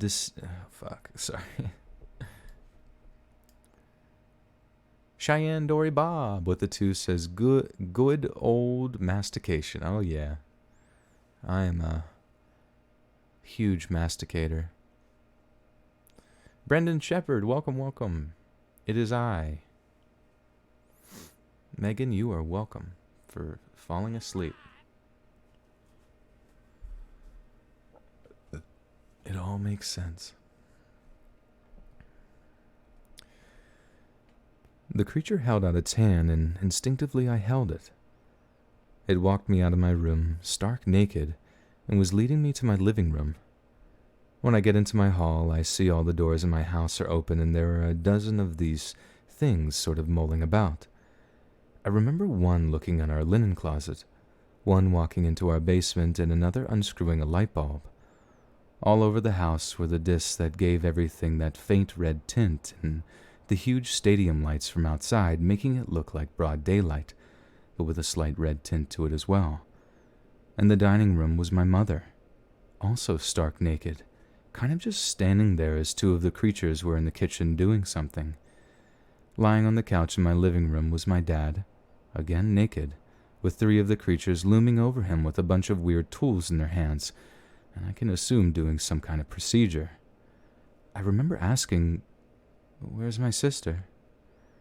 To which I got the reply, "Outside," from the key. Oh shit. Holy crap, this is really weird. This like took a really weird turn. Alien stories kind of freak me out, dude. Also, I was thinking, how cool would it be for like an album cover or some sort of movie scene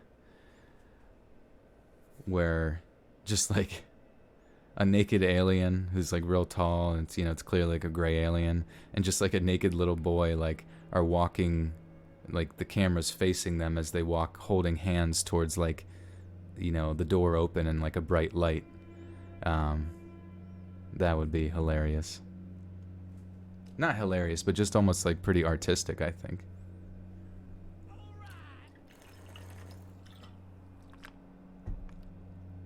Vanikins with the 5 says, "Oh my god, I just realized it. The story with the mom, I don't have time for this, is Karen, but for ghosts." Karen lives on into the afterlife. You cannot escape Karen. She will want to talk to your manager in heaven. I guess going to heaven doesn't really require a maniacal laugh, but...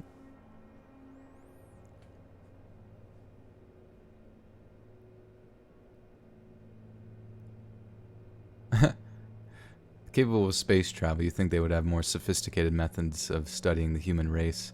You would think maybe this is like kind of like their field study kit. So like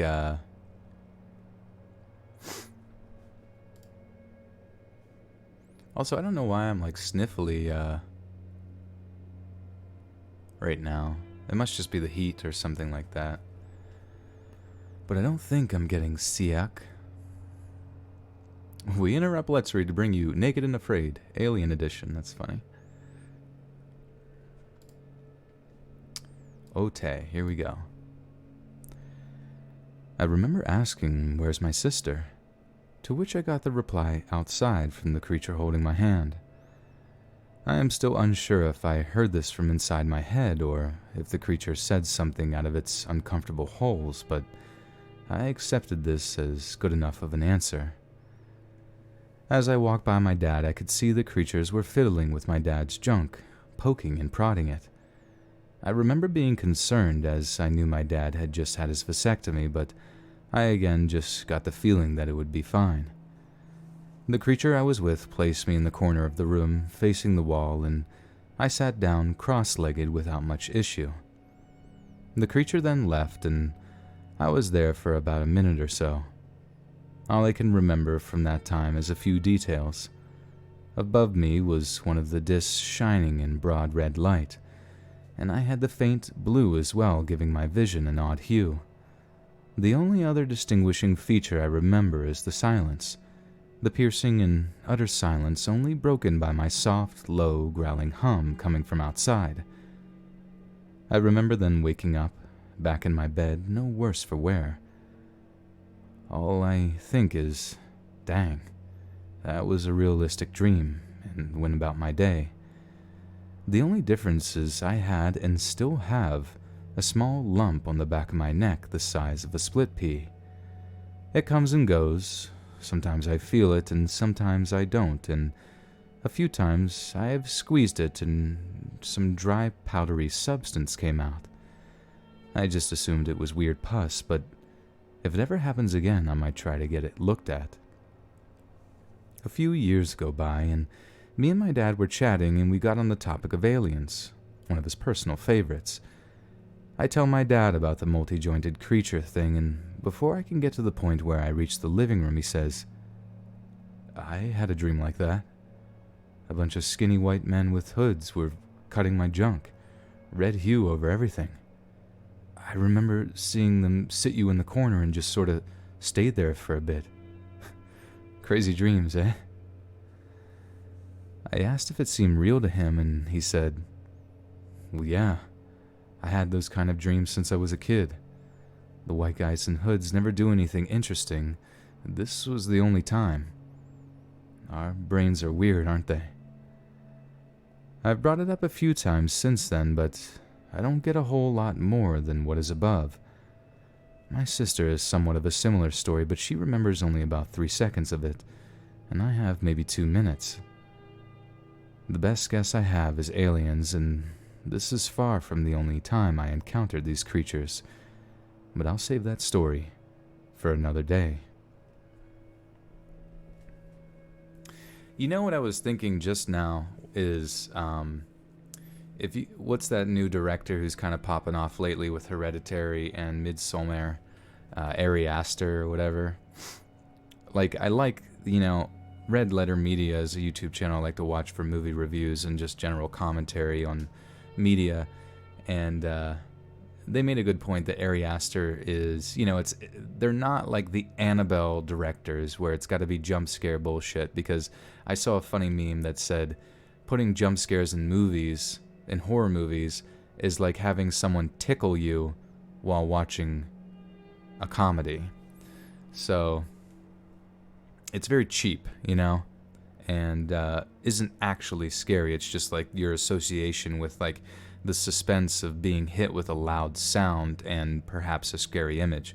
But anyways, I was thinking, dude, Ari Aster or anybody should freaking direct sort of like a horror alien movie, like a movie about like shit like this, because you could totally, like Ari Aster in their movies, they tend, I don't know why, but like the imagery of like older naked people for some reason has been like brought into his movies like quite a bit. And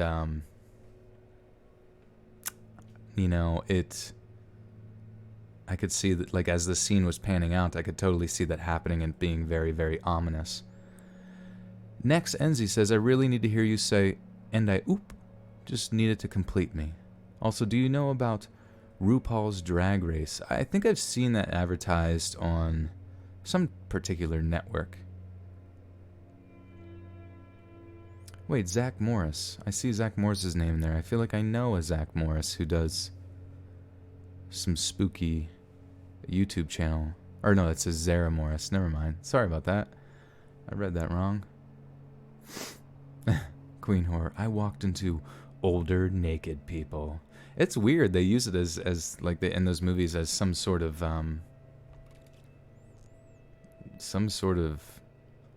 thematic fear. There was some yeah.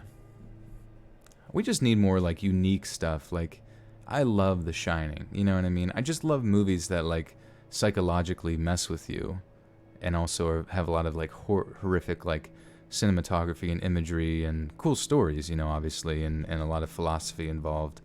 And you just don't see that anymore. Everything's just cheap bullshit.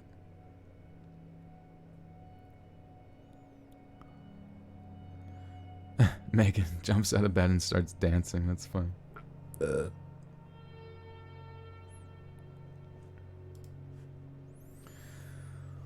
Okay, so this one is called I Cannot Find Anything Like This. Interesting. And it's about Afghanistan, so that'll be neat. Did I enjoy the Phantasm movies? I don't think I've ever seen the Phantasm, but I've heard of it. I feel bad, like, I waste so much of my life playing Overwatch, like, so much of my life. I've gotten pretty good as Hanzo. I like Hanzo a lot, but, like, whenever I feel like I could be consuming other aspects of the world, different pieces of entertainment or books or just learning stuff, I'm just literally wasting so much of my time getting mad at that game. But I am excited because they switched to role lock, where there's 6 people in a team, and there's tanks, damage, and healers, and now they're locked to have 2 per class, which is what they should have had from the very, very beginning, because you'll go into competitive, and your experience in competitive is completely different than your experience in quick play. You complain because you don't have a good team comp, and then people just, flame you because they say, oh, it's just quick play. And it's like, whatever, dude. So, they were having issues at the highest tier of Overwatch, and people were playing what's called GOATs, which is 3 tanks, 3 healers, and it's very boring to watch because it's just like pretty much like a mishmash ball of nonsense, like smashing into each other. And now they have 2-2-2 lock that's going on right now in Contenders on Twitch if you want to check that out, and it's actually entertaining again. Like, DPS is finally back, and it's cool. And because they have role queue, like you can queue in if you really want to play Widow in a quick play match, you can join in and you have the opportunity to play that character and not completely screw over your team. It's pretty sweet. So it took 3 years for them to figure that out, and I've been saying it since day one, but I think I may have manifested it into reality. Elgin says, oh dude, you gotta watch Phantasm, at least the first and second one. B Horror Gold. Oh yeah, I think I shall. Alright guys, keep trudging along here with these spooky dooky paranormal stories. If you guys want to hit that like button, if you haven't already, if it's available to you, it definitely helps to let YouTube know to alert more people that I am streaming, and we can get more people to come hang out. So we're like 430 right now, so that's pretty dope. It'd be sweet to get to 500. Maybe we can before the end of this. In 2008, I was 19 and deployed to Afghanistan. I was at a small post in the southern area of the country. It was very mountainous and not very populated. We had men who weren't in uniform coming in and out several times a week, never staying for more than 2 days. We were all pretty positive they were special forces of some sort, or maybe CIA contractors. They didn't have much interaction with any of us pretty much ever. They stayed in their own groups. There were a lot of rumors going around that they were doing some kind of psychological warfare things, like ambushing and killing all but one in the dark, butchering corpses and leaving them in front of suspected villages, burning things down, just, crazy things to mess with people. Well, about my 3rd week at this posting, we were told in the morning they wanted us to check in on a village not too far from us. They had been complaining about us killing goats and skinning them, which really wasn't that uncommon. We had complained all the time to try to get money and other things from us in repayment. Then we had a report of a patrol in the other area. Whoops. Venikins with another 5 says, have you seen Session 9? Good if you're into asylum, sanatorium locations, and horror suspense. It's older, but I liked it. No, I have not seen Session 9. There's so many movies I need to check out, and thank you for the suggestion for sure. I'm going to have to write these down, honestly. I gotta take a drink. My throat is scratchy.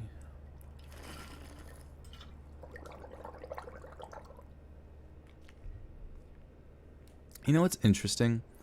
Sometimes I watch streamers, and some of them will sit in their gamer chairs and stuff, and they'll be able to pull their knee up to their chest and just relax their foot on the chair. And I'm like, oh my god, these guys are so flexible. It's like they're doing yoga while gaming.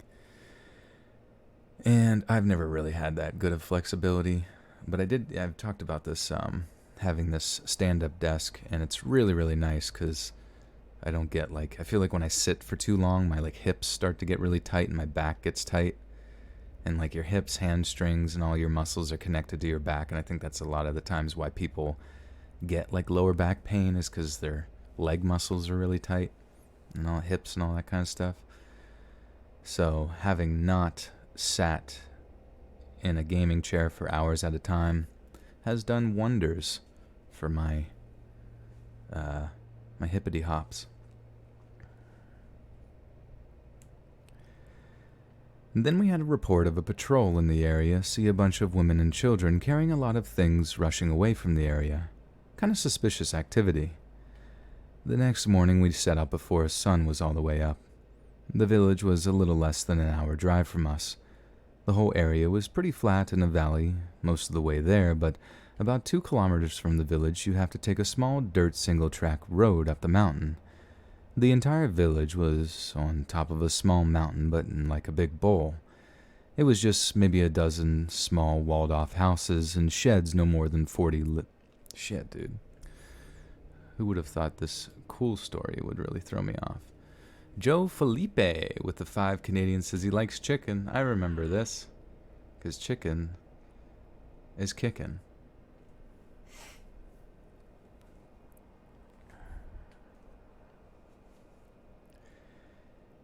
It was just maybe a dozen small walled-off houses and sheds. No more than 40 people lived there. Well, as we sped up and... sped up? What the fuck?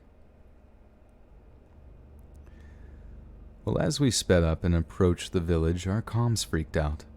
All we heard was static. But 4 of us heard voices. They all said it was like 100 people were all talking at once. You could hear it, but couldn't quite make out what was being said. That lasted for about a minute. The other group radioed us and said that... Damn, dude, I'm messing up on this story. I don't even know why. It's not even written that bad. The other group radioed us and said they 3 of the 6... Okay, this is a weird sentence. The other group radioed us and said... Okay, maybe they meant to type that. That 3 of the 6... The other group radioed us and said that 3 of the 6 of them had heard clinking metal and a harsh, loud scream, a wet, gurgling scream. Then mid-scream it just cuts off and went silent. We radioed back and reported what had happened. We were told to continue on our radios. What? We were told to continue on our radios. Okay. We were told to continue on our radios. Our encrypted there was next to no one. Venikins with a 2 says Session 9 has David Caruso in it as a bonus. I know that name. Oh, from X-Files. Yeah. No, not from X-Files. Oh my god, I'm an idiot.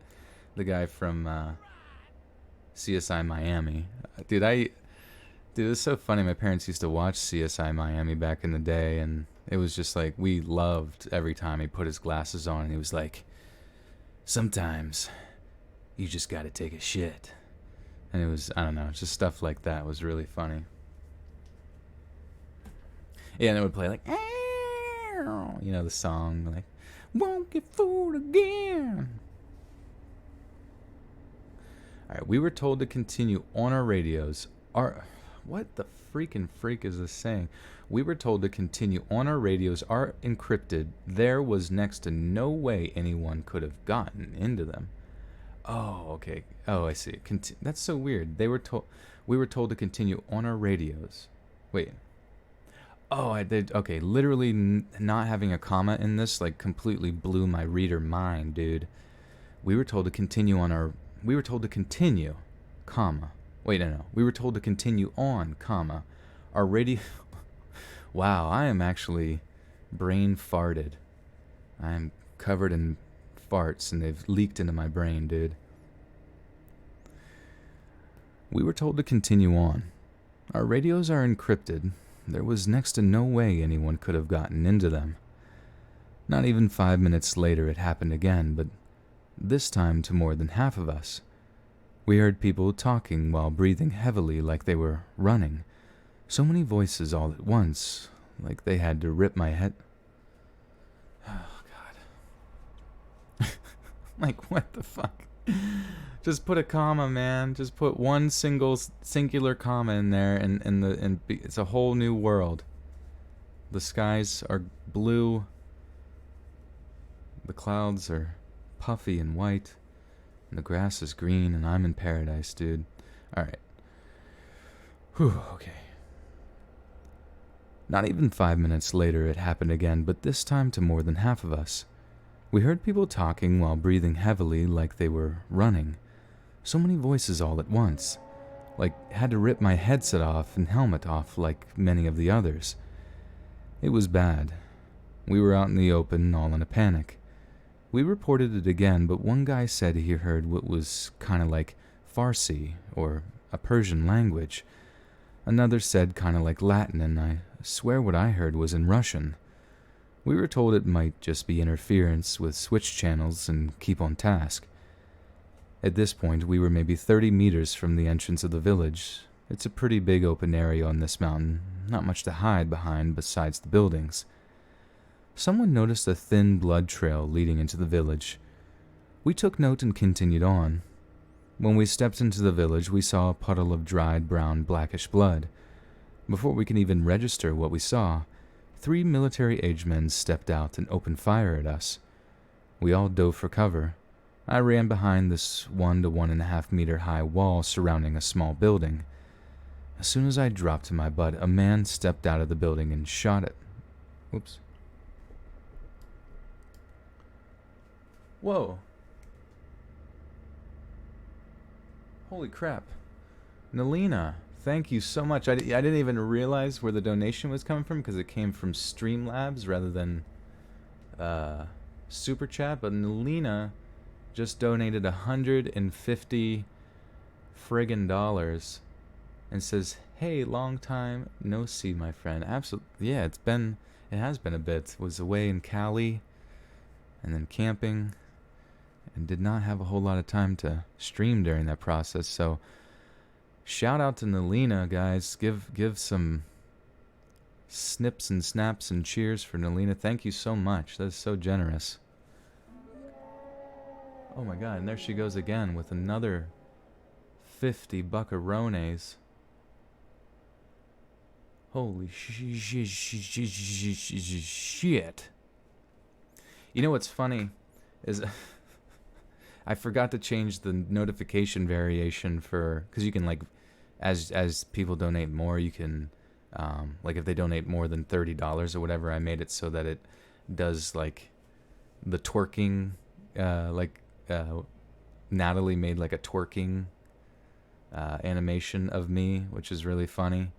But I only did it for super chats, so I feel bad because both of those would have earned some twerking, as if though it's like, making it rain.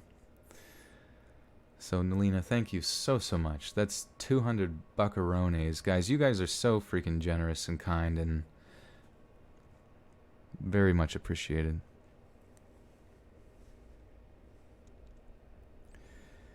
As soon as I dropped, a man stepped out of the building and shot at me. I panicked. This was my first time being shot at. I shot at him at least 8 times, 2 of which smacked him in the chest. Someone from the other side of the wall on a building was firing at me, so I ran to hide behind the building the man just came out of. I took cover next to the man, listening to his gurgling, heavy last breaths. After all was said and done, we had reinforcements arrive. We put down 8 MEs and... Wait, what's... MEs? Or no, it's not even MEs. Hey! Joshua... Is it Jose? Or Joshua? Or Josue? How do you pronounce Josue? Last name's Herrera, but I can't say the first one, so maybe you guys can help me out. But thank you for the $1. Thank you. Alright, what is this item? This might be military. This might be military talk, guys. I gotta look this up. After all was said and done, Melina is making it rain like a champ. Holy crapiolis. Holy crapiolis. There was this really funny picture, and I may have I posted on my like Instagram story, but I went when we were camping. We went to this place called like Fun Land or Fun Zone or something like that, and it was basically just like a place with like an arcade, a restaurant, mini golf, go-karts, and all that cool stuff. And when you go into the restaurant, it's like they have a sign, and where they write stuff, what's the specials and all that kind of stuff. And it's so funny, like there's like a statue of like, like the sort of like a Chef Boyardee baker type, Italian character who's like leaning over top of the sign, and and he just like looks really, really like either high or tired or just like super messed up, and he just has like this really creepy face on it, and I took a picture of it and said like, when your mama in the Mia sauce. And it wasn't that funny, but I just remember seeing like this one, picture where it's like 2 fingers squeezed together, and it's like when people use miles per hour instead of mamas per mia or something like that. It just makes me laugh. Mr. Herrera, thank you for the $1, and Arlie Murphy with the 5 says, you're awesome. So happy to get home from work and listen. Well, happy to have you. Thank you for being here, my friends. And we are nearing 450 concurrent viewers, so that's pretty ballin'.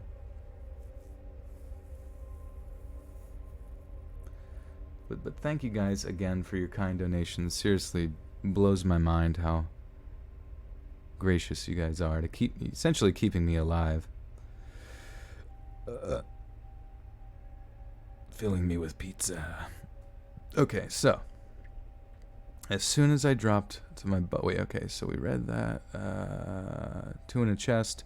Someone from the other side of the wall in the building was firing at me. I ran. Oh, okay, heard gurglings. Okay, now this is where it gets confusing, because this is a weird sentence. After all was said and done, we had reinforcements arrive. We put down 8... Oh, okay, he forgot to put an N on the last part, so it's men. My B. Melissa. Yeah, we're just going to say sexually assaulted for every word I don't know what to say. After all was said and done, we had reinforcements arrive.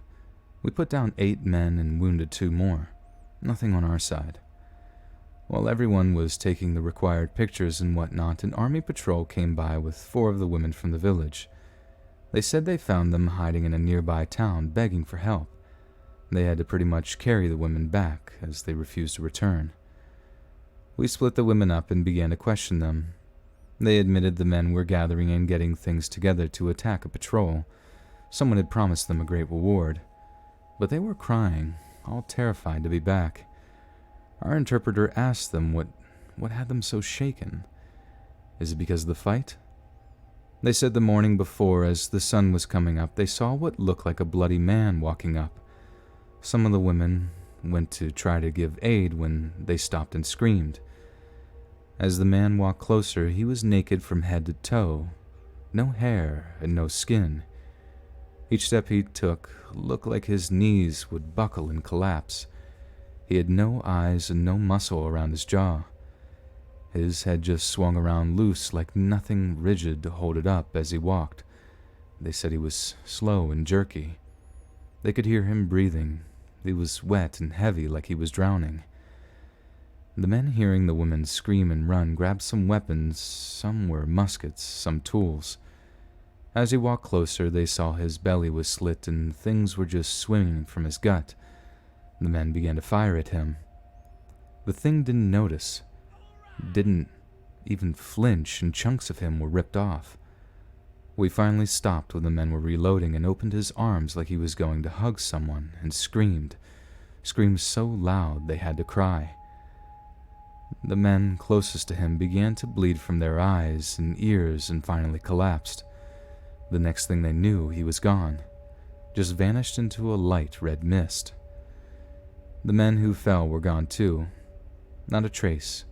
No footprints or anything, just the trail of blood into the village. We all kind of looked at each other like, that's nonsense, no way. We kind of ignored it and continued on with documenting and cleaning up. After several hours, we were leaving.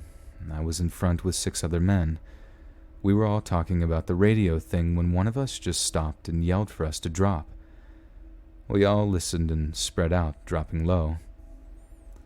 There is a wide open... Wait, what? There...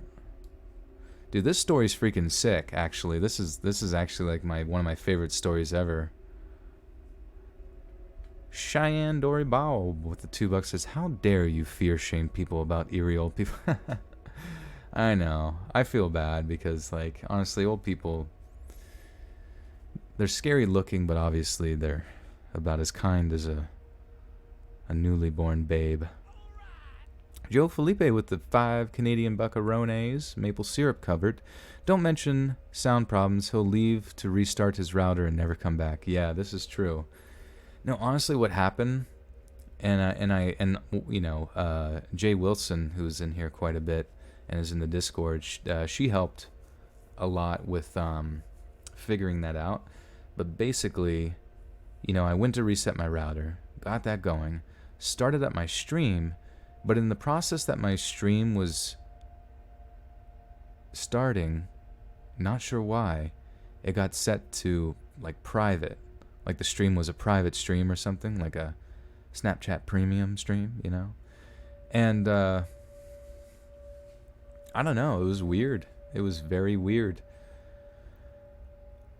Because essentially only about 40 people who had just stuck around were able to listen to it, and it took us about an hour to figure out that when someone tried to donate, they said that they couldn't donate to a stream that wasn't public.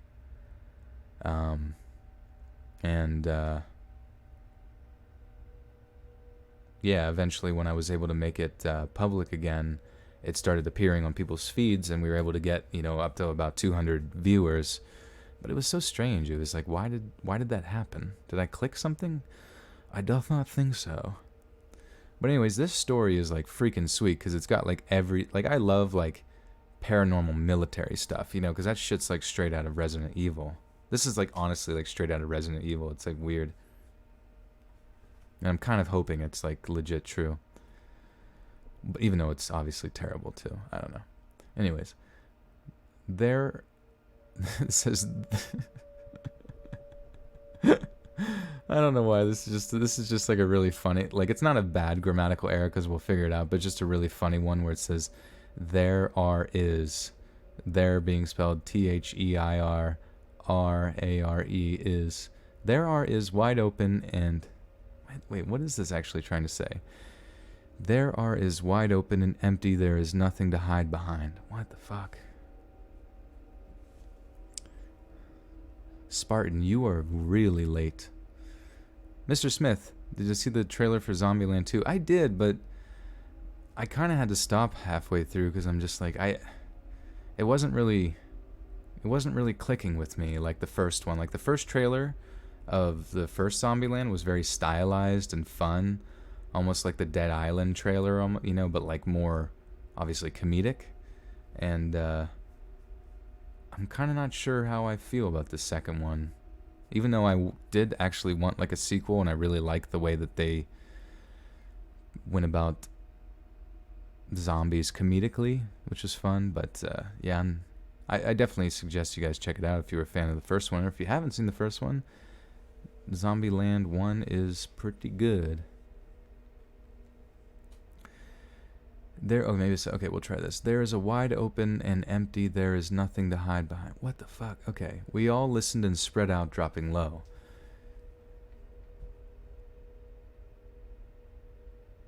Maybe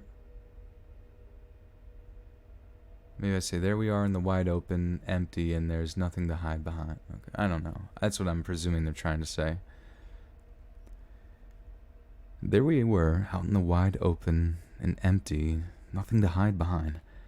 But there in the middle of the dirt tracks was a horse with its legs cut off, flush at the joints, with its head twisted upside down. Something was sticking out of its belly, and it has something carved into its skin. We thought it was an IED, so we went through the standard procedures. We thought it was an IED, so we went through the standard processes and cleared the area. When we were sure all was well, we finally approached it. It has a 1 meter long shard of a broken mirror stuck in its side, Arabic letters carved into it. The half of the horse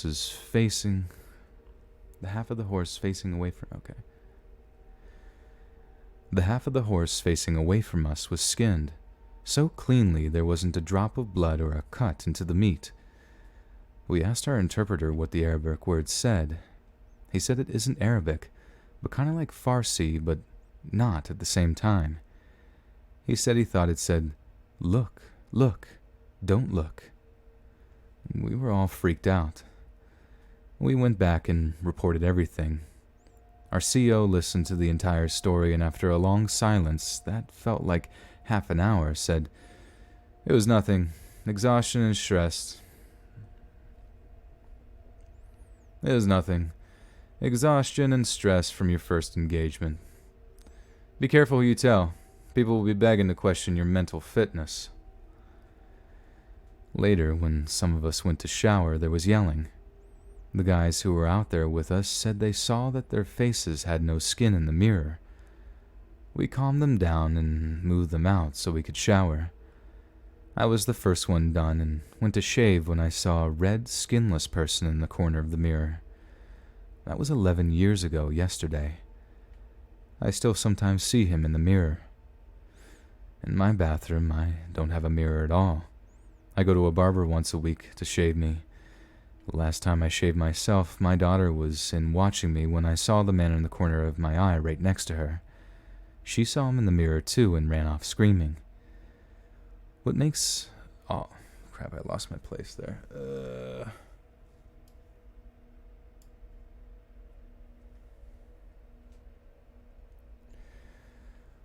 What makes this all crazy is that in that deployment, 3 of us from the day were killed in an IED, 2 were critically injured in another.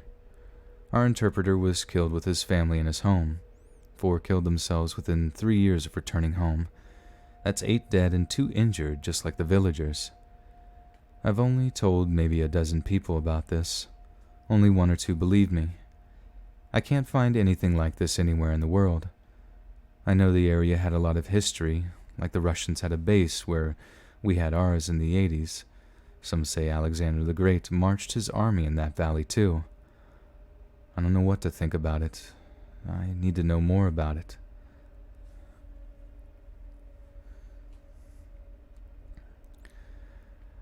I don't know what to think of it, and I need to know more about it. It's been bugging me for years. Kirsten says, being former military, I love these type of stories. Yeah, this is... Because, I mean, especially, they kind of alluded to some sort of psychological warfare with the CIA. And, who knows? Who knows what they do? I remember hearing stories, I believe this is declassified, but, the CIA has been involved in psychological warfare for quite some time. And correct me if I'm wrong, but there was this story that I heard that in Vietnam, they would sometimes play really blood-curdling screams and all sorts of stuff, flying over with their helicopters and play all these really, really scary sounds on their VHS players. Just really, really scary blood-curdling screams, saying all these warnings and stuff like that. So seems like getting in your enemy's head has certainly been around for a long time, and if the military has somehow weaponized some sort of hallucinogenic or perhaps even paranormal type of technology, I mean, I could obviously see soldiers who were caught in that kind of crossfire definitely being exposed to it, which certainly lends itself to a pretty cool, idea of a movie. But psychological warfare is so strange to me because it's the CIA not only, obviously they're more abroad, but it's weird to think that they also exist within our own country. So it does make you wonder to what kind of degree psychological tactics and manipulation exist within our own culture, whether it's through, the media or, perhaps certain frequencies that come out from radio towers and, I don't know. Chemtrails and gay frogs and all that kind of stuff. All right, we're moving on to the next story. This is called Weird Forest Encounter.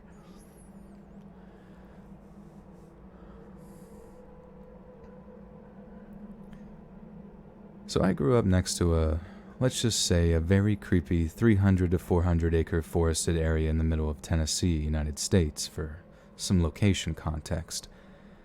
Apparently used to belong to a family of freed slaves way, way back when, which is now still owned and undeveloped except for some really old dilapidated and decomposing structures sporadically scattered across it from when it was occupied by the original family. My brother and I used to go hiking into the woods and found these places, but we stopped because, well, that part comes later. For some clarity, I mean an old farmhouse, smokehouse, and... Oh, this is the location.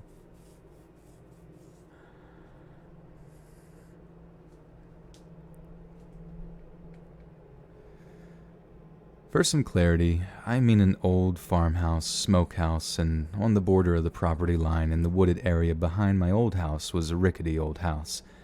Think Little House on the Prairie or old Amish style, and you got the picture if you age it about 150 plus years. So my old house, which was on kind of an elevation with the backyard slopping to the wooded property line bordering said creepy 300-acre wood, the neighborhood I was in was basically bordering the forest along this property line on the... Wait, what? Alrika Nashama, welcome, welcome, welcome.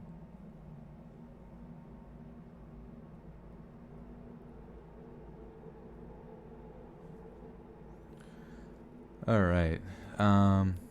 Herrera, thank you for the buckaroony, dude.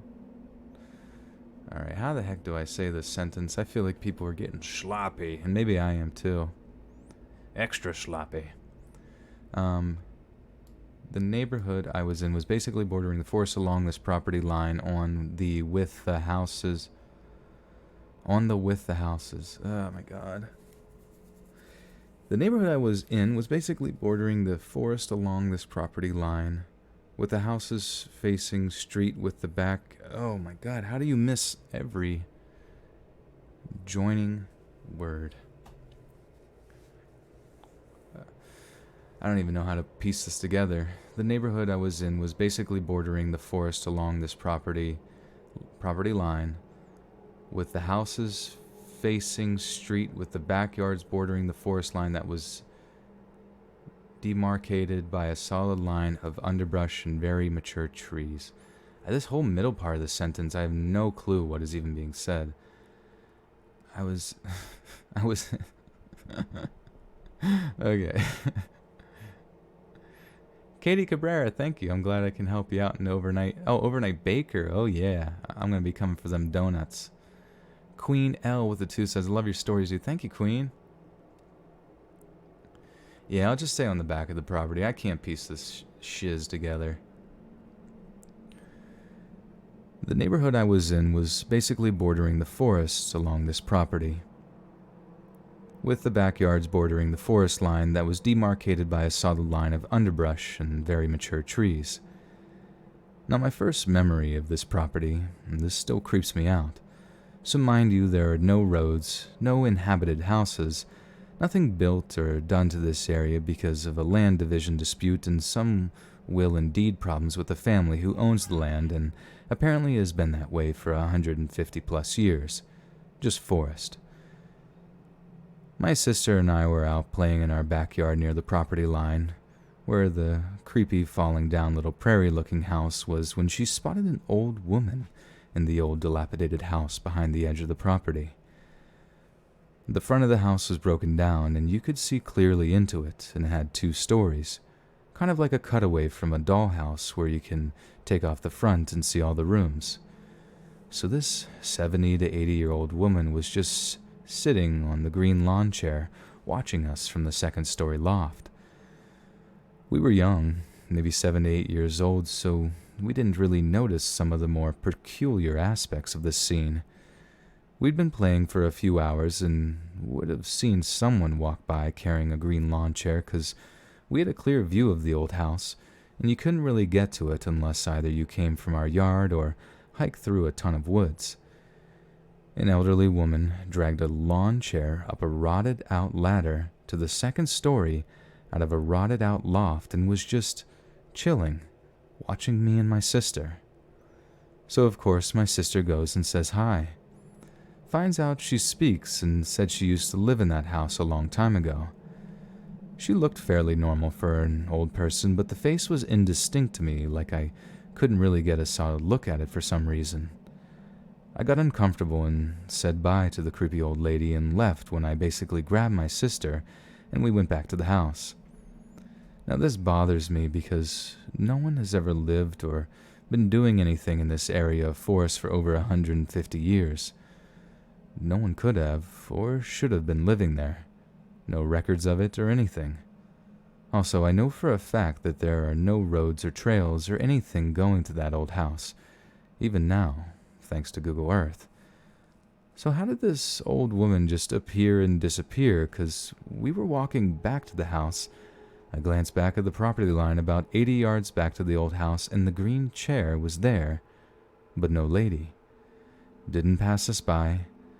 Didn't hear her climb down. Nothing. Clear line of sight, early afternoon, no overcast and well lit. Just gone. Did some research from when I had to sell stuff door to door for school. Couldn't find a similar person on my street or the next or even in the neighborhood. So yeah, this day, I had no clue what happened there. Now my second memory, or the red eyes as I like to call this story. This happened maybe a few times to me in middle school, but sometimes when I was walking home from the bus stop at the end of the street. The tree line and underbrush along the backyards of the houses that bordered the creepy forest started to have glowing red dots in sporadic clusters, and resembled to me eyes like tiny orbs of red dull light that appeared along the underbrush and followed me home. I thought it was maybe berries, but no. I hiked through that area with my brothers. No berries or red anything ever, not holy or seasonal fruiting bushes or animals, 'cause we had some squirrels, foxes, and deer. But that's about it. I couldn't explain it then, and I still can't explain it now. I just remember running home whenever I saw the lights in the underbrush along the tree line appear and hide in my house as fast as I could. The one time I was brave enough to go up to the bushes, the light disappeared before I even got close. No sound, no wind, nothing but kind of a cold chill. Which at the time was weird because it was a Tennessee late spring or early autumn when I happened to me. God damn it. Kirsten, you're taking care of your neighbor's cat? Has it been a fun experience? Has the cat given you head bumps?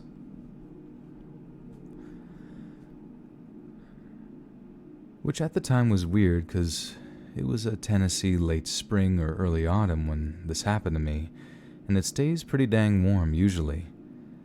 I could never find any evidence as to what it was. No red berries or critters or some wackadoo waving around red Christmas lights. This memory still gets me. Memory number 3. Why do I feel like I'm being watched? So my old house was well old, 30 years or so. Never really got the cold spots or other classic signs someone is making stuff up about having a paranormal encounter.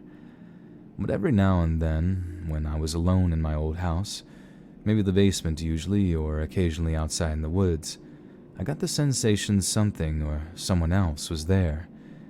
And every time before I felt that sensation, I started to get afraid a little at first. Then full-on mad dash away in full adrenaline mode whenever I realized what I was feeling. This happened more than I liked. I hated it and thought I was losing my mind. Mind you, I didn't do any drugs, prescribed or otherwise, or even start drinking till college. I couldn't explain it, and it didn't fit panic attack symptoms or anything similar. Been checked out and looked at my medical records and couldn't find anything to explain it from my biological perspective. Well, I got a few more jarring memories, but these are the ones I'll share for now because it's getting pretty long. If I get any interest, I may post the rest, and you might just find out what else eventually happened.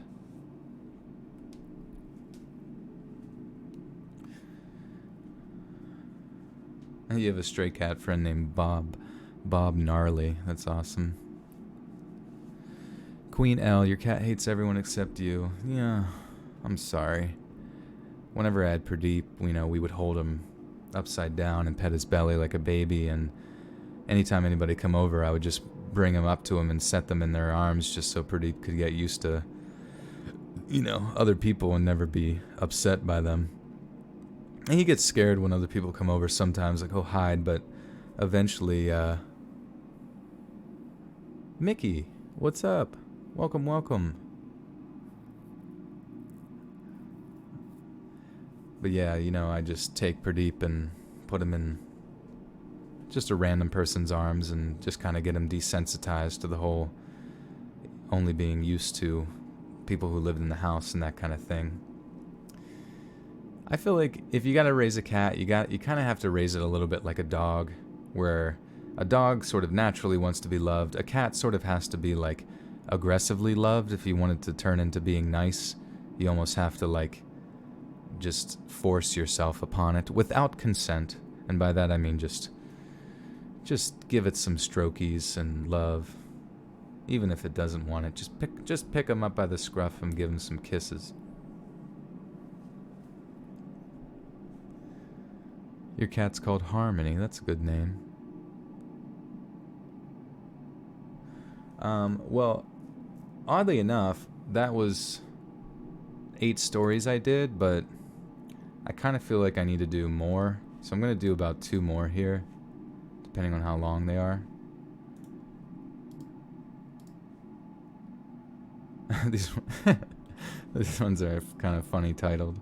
These ones are kind of funny titled. The first one's called Grandma Seeing Gnomes, and the second one's called The Story My Dad Told Us Years Apart. Wow, they wrote...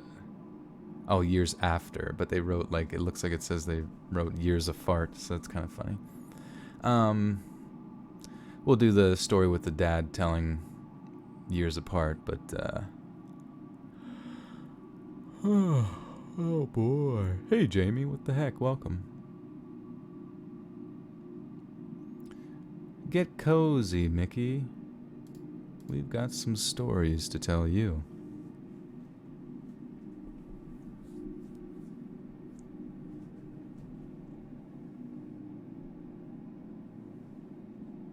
Then a scary story about myself. I haven't really had that many scary things happen to me, to be honest. Which I'm thankful for, I'm not complaining.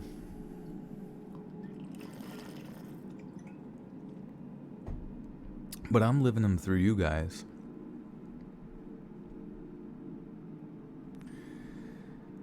I lived in a house from when I was 3 to 10 where things happened that I just can't explain.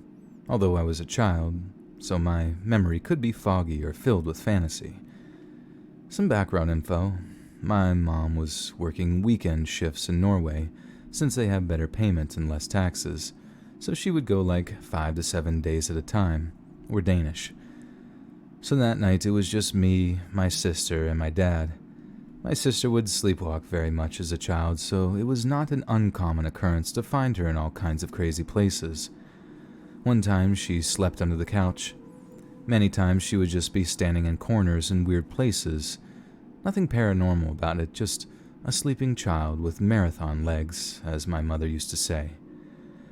I was a little coward when I was a child, and I was very afraid of the dark, but I wouldn't wake up and cry if I had nightmares. I would most likely scream, but my sister would cry, very silently, whenever she awoke on one of her sleepwalkings. Now my father is a manly man, and my friends used to be scared of him, and they called him the warlord. Now he is a conservative in the sense that he doesn't believe in anything he cannot see with his own 2 eyes.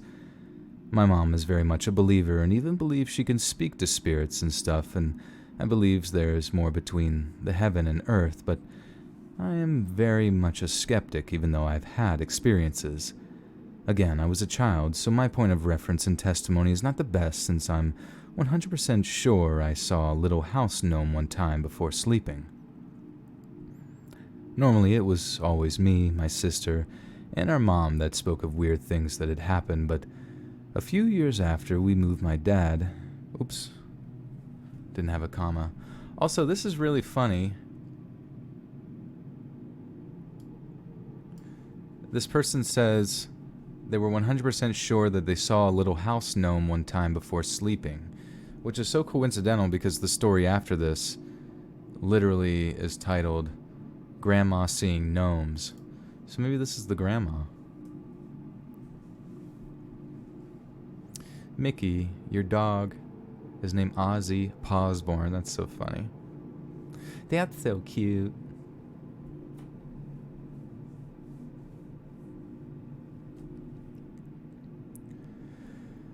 Normally it was always me, my sister, and our mom that spoke of weird things that had happened. But a few years after we moved, my dad told us his story. So he woke up one night and could hear someone crying. Naturally, when hearing this, he went looking for her, as he thought my sister probably Shit. Bennikins with the 5 says, my cat is called Brucifer Van Bitestein, a tuxedo cat, and Houdini, aka Capetian Meepers, a black tiny cat because of how he talks. That's cute. So you got 2, or wait, 1. 2 or 1 cat. Thank you for the 5. Jackie Night Shift, if you can hear this, I suggest you turn your stream down to maybe like 420p.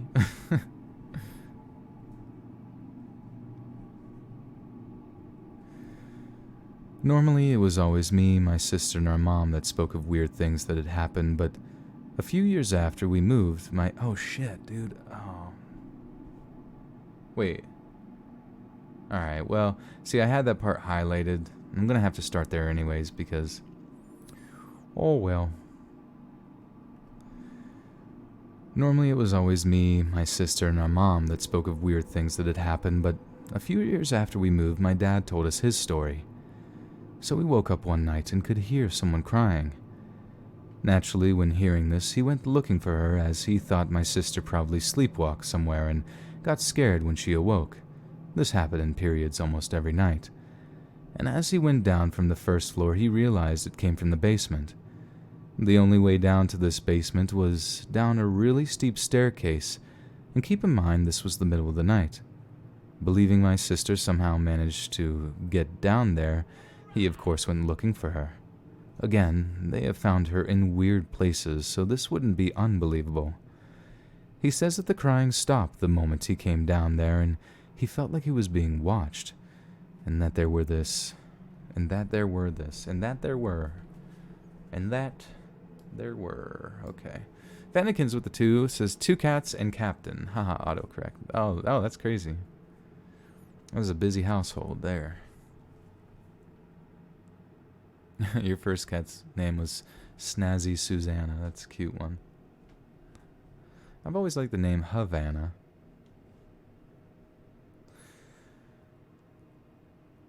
Oh, dude, the way that this is building up, it kind of reminds me of like Left 4 Dead when you like sneak up on a witch. And you can like hear her crying. And you put your light on her. She's like, "What the fuck? I'm going to kill you now." That's the exact voice line. He says that the crying stopped the moment he came down there, and he felt like he was being watched. And there was this black figure over near the wall, close to one of the doors for the rooms. He said he tried to get closer. Damn. He said as he tried to get closer, he felt uneasy. And then the door close to where he saw the black figure slammed open, and he says he heard a scream unlike any he had ever heard before. I actually remember being awoken that night and him taking us to a hostel, but never saying why. I was a child, but remember this very clearly. When he tells this story, he will always end it with, "And that was the only time I ever ran from something in pure terror." Turns out that my sister was sleeping in my room, but in his sleepy days, my dad forgot. Her sleeping in my room actually became my parents' secret weapon. Against the sleep... Shit, I don't know why this...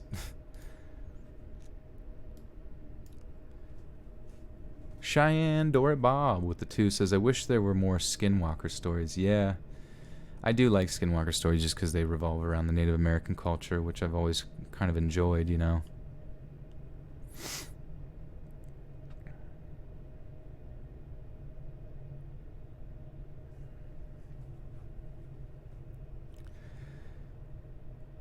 Her sleeping in my room actually became my parents' secret weapon against the sleepwalks, since I would wake everything she Oh my gosh, sorry guys.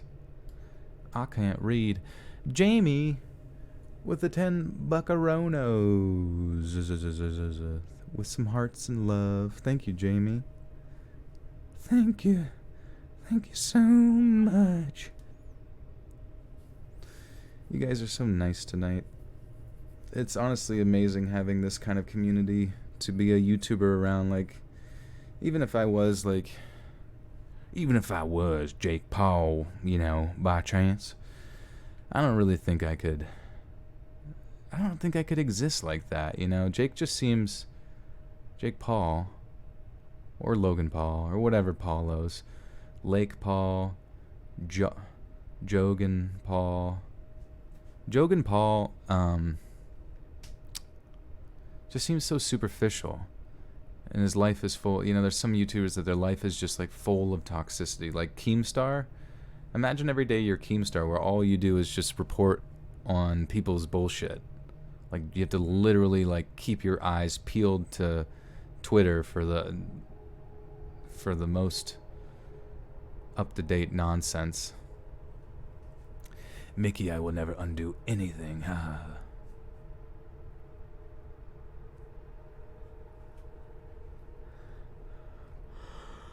Okay, I have no idea what happened in that basement. Okay, where am I? Alright.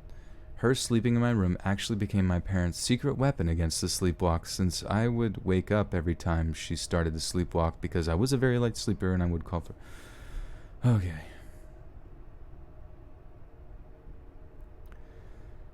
Her sleeping in my room actually became my parents' secret weapon against the sleepwalk, since I would wake up every time she started to sleepwalk because I was a very light sleeper and I would call for my parents. I have no idea about what happened in that basement, but I have never seen him as scared as that night, and even though this is almost 18 to 20 years ago, he will still look upset when telling it, like it shook him to the core.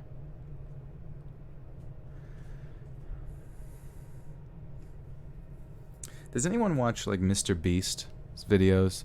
Because I've never actually really watched any of Mr. Beast's videos, but like every video is like, it's like the epitome of like YouTube clickbait nonsense, and it's like, I'm fine with that. Like, make your money, do your thing. I respect that because it's it's all part of business and his business apparent. Like, but there's no like theme. There's no theme to his videos. He literally just is like, I'm handing out money to a person that's a human, and you might know them because they're on Twitch or something. Like, that's the title, all in capitals, and or like, I imagine what 1,000 poops look like piled on top of each other. And then it's like the pile of shit, but it's like blacked out like a silhouette with a question mark. And him like, in the other side of the screen, like doing like a thinkery think, or like maybe he's doing like a whoa, look, whoa, that's a lot of shit, everybody. Whoa. Sure hope the algorithm likes this one.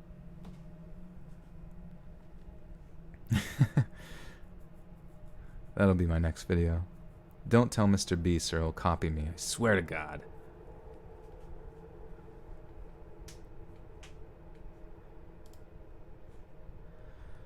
Alright, guys. Grandma be seeing some gnomes and shit.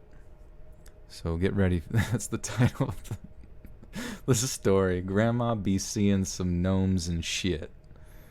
Alright. That's next Mr. Beast video. Oh, that would be the greatest video. Imagine it. Dude, he should just start doing some nonsensical shit. That's what he needs to do. Title of the video, Grandma be seeing some gnomes and shit. And it's like, a grandma going like, oh, and like gnomes like, like running, like they just stole her fucking, baked goods.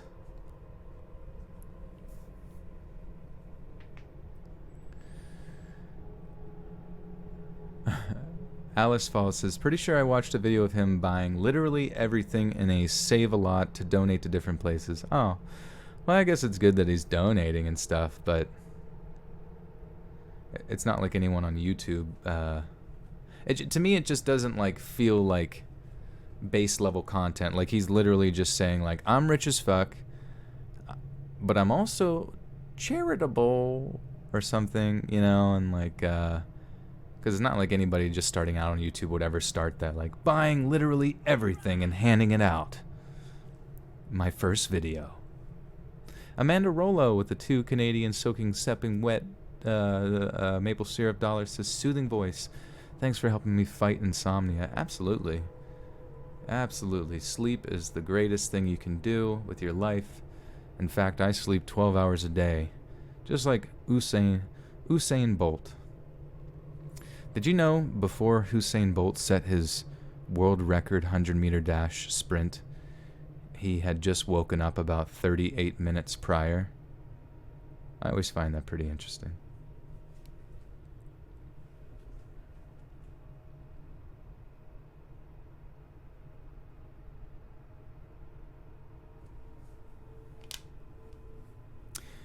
So, Mr. Beast does a lot of donating, which mad props. Thanks, Mr. Beast. Maybe right now he's watching my stream and he's like, donating to a spooky story reader, $1 trillion. And then I'm gonna like, oh my god, he just gave me $1 trillion, dude, what the fudge? And and then I'll read about the gnomes. But do you guys know, like, does he have a theme? Is he is some sort of theme to his videos, or like, is there any sort of like theme?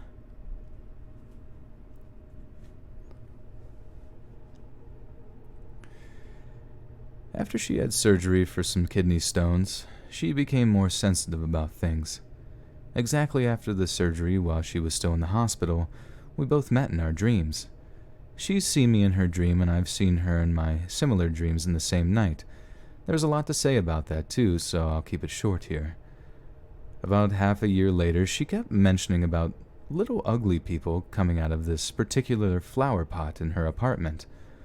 According to her, they would come out during nighttime or very early in the morning, just rising from the flower pot, walking a bit around the room, and then going back to the flower pot and decreasing in size until the flower pot would swallow them. Bear in mind, this happened around 10 years ago. She told the entire family, and even though me and my mum are believers of the paranormal, we thought it might be the age that's speaking in this case. Maybe she was hallucinating. Maybe it was sleep paralysis. But no, she kept insisting and insisting that she sees them every night. Then she kept giving us details. We kept suggesting that she might be dreaming. She would respond that she would get up and turn on the lights every time. They seemed to wake her up almost every night. And some nights she would go to my grandpa in his bedroom. They were sleeping separately because they enjoyed the solitude and comfort, and she would wake him up and say, "They're back." By the time Grandpa would come into her room, nothing was there. One night she called me and my mum to say that they've woken her up again.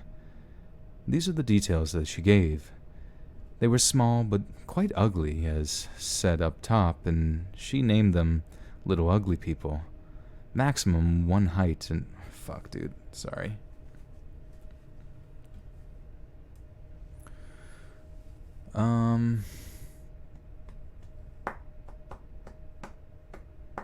How do you say the sentence? They were small but quite ugly, as said up top. She named them little ugly people, maximum 1 meter in height. Okay. They were small but quite ugly. She even named them the little ugly people, maximum 1 meter in height. They were weirdly dressed. Later on, after she described them better, I came to the conclusion that the fashion style would be around the 1800s. They also had hats.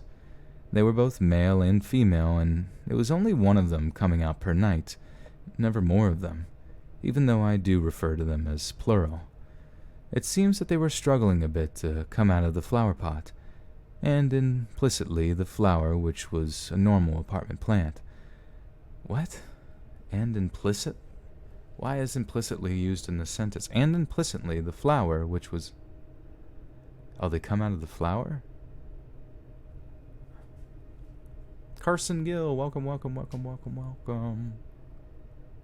Mickey, your family has a superstition about gnomes? Holy shit. That's freaking cool. I've always wondered about gnomes. I mean, it sounds like Smurfs. Do you think they might be Smurfs? Because that would explain it, honestly. They were weirdly dressed. They also had hats. They were both male and female. Okay. It seemed that they were struggling a bit to come out of the flower pot. She tried to communicate with them every time, but with no success. They never hurt her. They weren't doing anything to the objects in the room. They walked around the room, sometimes going to a different flower pot and disappearing there. There were times when she lost it and started screaming at them and telling them to leave and to leave her alone. One time she said she woke up, looked around, and there was this tiny creature staring at her. Fucking Papa Smurf, bro. One time she said she woke up, looked around, and there was this tiny creature staring at her, Most of the time they were all staring at her. Some of them had beards. We've searched long and far for any kind of reasonable explanation at the time. Then we started believing her, and we searched for a paranormal one. I posted on a paranormal forum many years ago, and the answer that I received was that they were gnomes visiting and that my grandma should interact with them, as they might get aggressive and dangerous. They suggested to put rocks in a circle around the flower pot, and we did. I don't recall any other suggestion, but I will ask my mum, and I will edit the post if necessary. This went on and on for more than a year. After about 6 months of quiet, after we put the stones, it must have worked, I suppose, she started to forget things. Soon after, she was diagnosed with Alzheimer's, which she battled bravely for another 2 to 3 years. She's no longer with us, and I miss her. But sometimes I do dream of her. Shit. Jesus Christ. She is no longer with us, and I miss her. And sometimes I do dream about her. The gnomes stole her brain, man. Wait, Fair Lady Kid. Gnomes can be dangerous. Tell me more, or are you just repeating what's in the story? I want to know more about gnomes. Who here is a gnome expert? Mickey, are you a gnome expert? Seeing as it seems that your family is haunted by Smurfs. Oh, shit.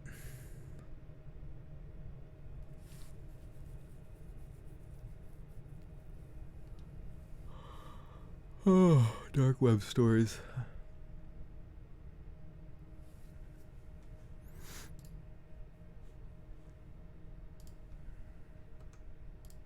What happens if your gnomes are seeing old ladies? That would be a pretty creepy movie too. Just like you never really see a lot of movies that focus on the elderly. It's always like young, hot, sexy people, which is fine, I guess, but it's kind of boring because it's so cliche. But I feel like we need more movies about old people, especially old people who see gnomes at their apartment. We need an old lady Disney princess right now. And she's widowed. And she's seeing gnomes.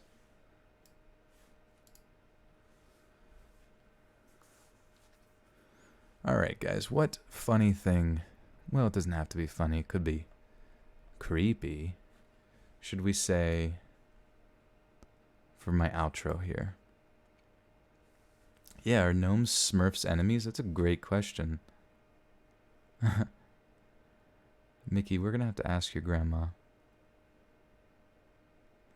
Spartan, do I plan on making any more summer break horror story videos? I don't know. We shall see. We might get some county fair stuff, but it's hard to find.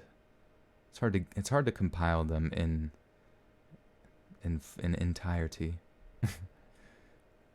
We must collect the stones.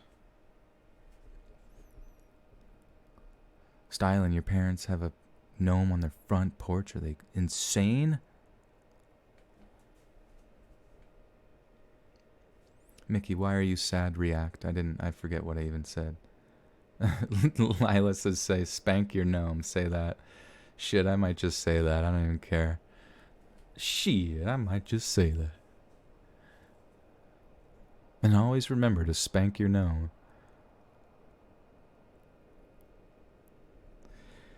Hey friends, thanks for listening.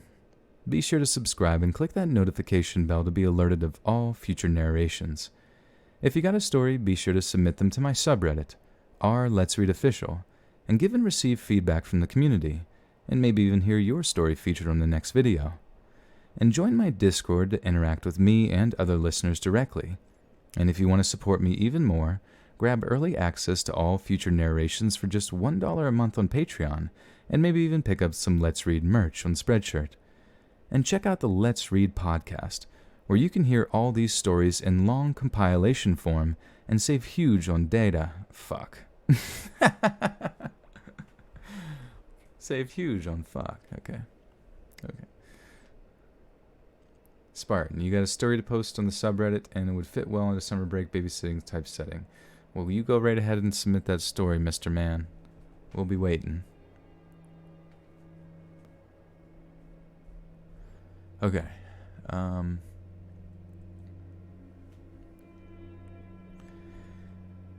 check out the Let's Read podcast, where you can hear all these stories in a long compilation form and save huge on data. Located on both Spotify and Apple Podcasts. Links in the bio. Thanks so much, friends, and I'll see you again soon.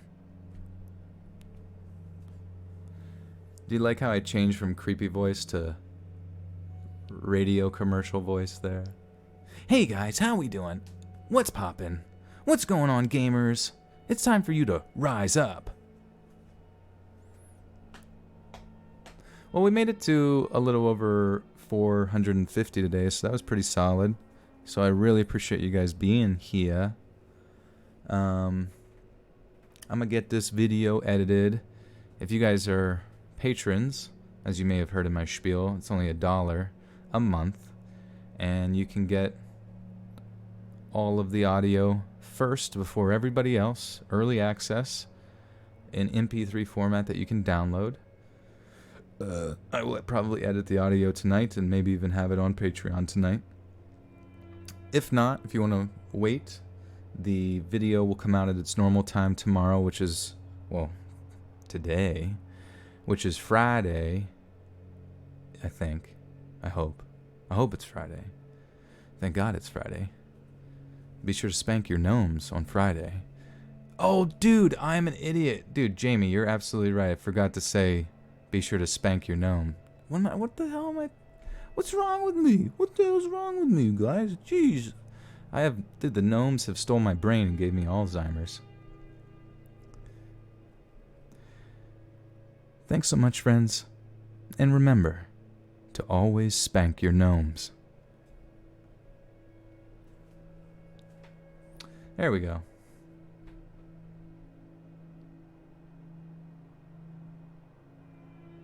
Remember. Okay. We did it. We gone did it. FBI, open up. We hear you're spanking gnomes in there. You'll never take me alive, FBI. I've got all the gnomes in here, and I'm spadiddle-danking them. I'm splanking them. Spoonking them. I'm doing whatever I want with these gnomes. Alright, sir. Well, you have a good night. Alright.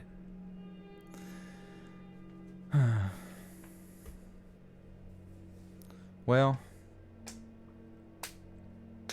I don't know. something, but you gotta have friends. Yeah, guys, join the Discord if you haven't already. Make some friends in there for sure. Join voice chat. I might even go in there after this and just listen to you guys banter about stuff for a while I edit audio. I'm nomming on the gnomes. Did you ever nom on a gnome? Anybody here ever nom on a gnome for a bit? I'll be nomming on them gnomes. I'll be nomming on them gnomes. Gnomes. Wasn't there like a gnome movie about gnomes? But like a non-scary one, like a Pixar-esque one? And if it did exist, is it banned in Russia? That's what I want to know. Alright guys, I love you. Thank you guys so much for being here. Video's out tomorrow, 7 p.m. Oh yeah, if we could link Gothic Rose linked the invite to Discord. If you downloaded Discord, it should work, I think, or go right to it, or open it up. But you can also use Discord inside of a browser as well, so... You know, we like see you there and stuff, okay? Adios.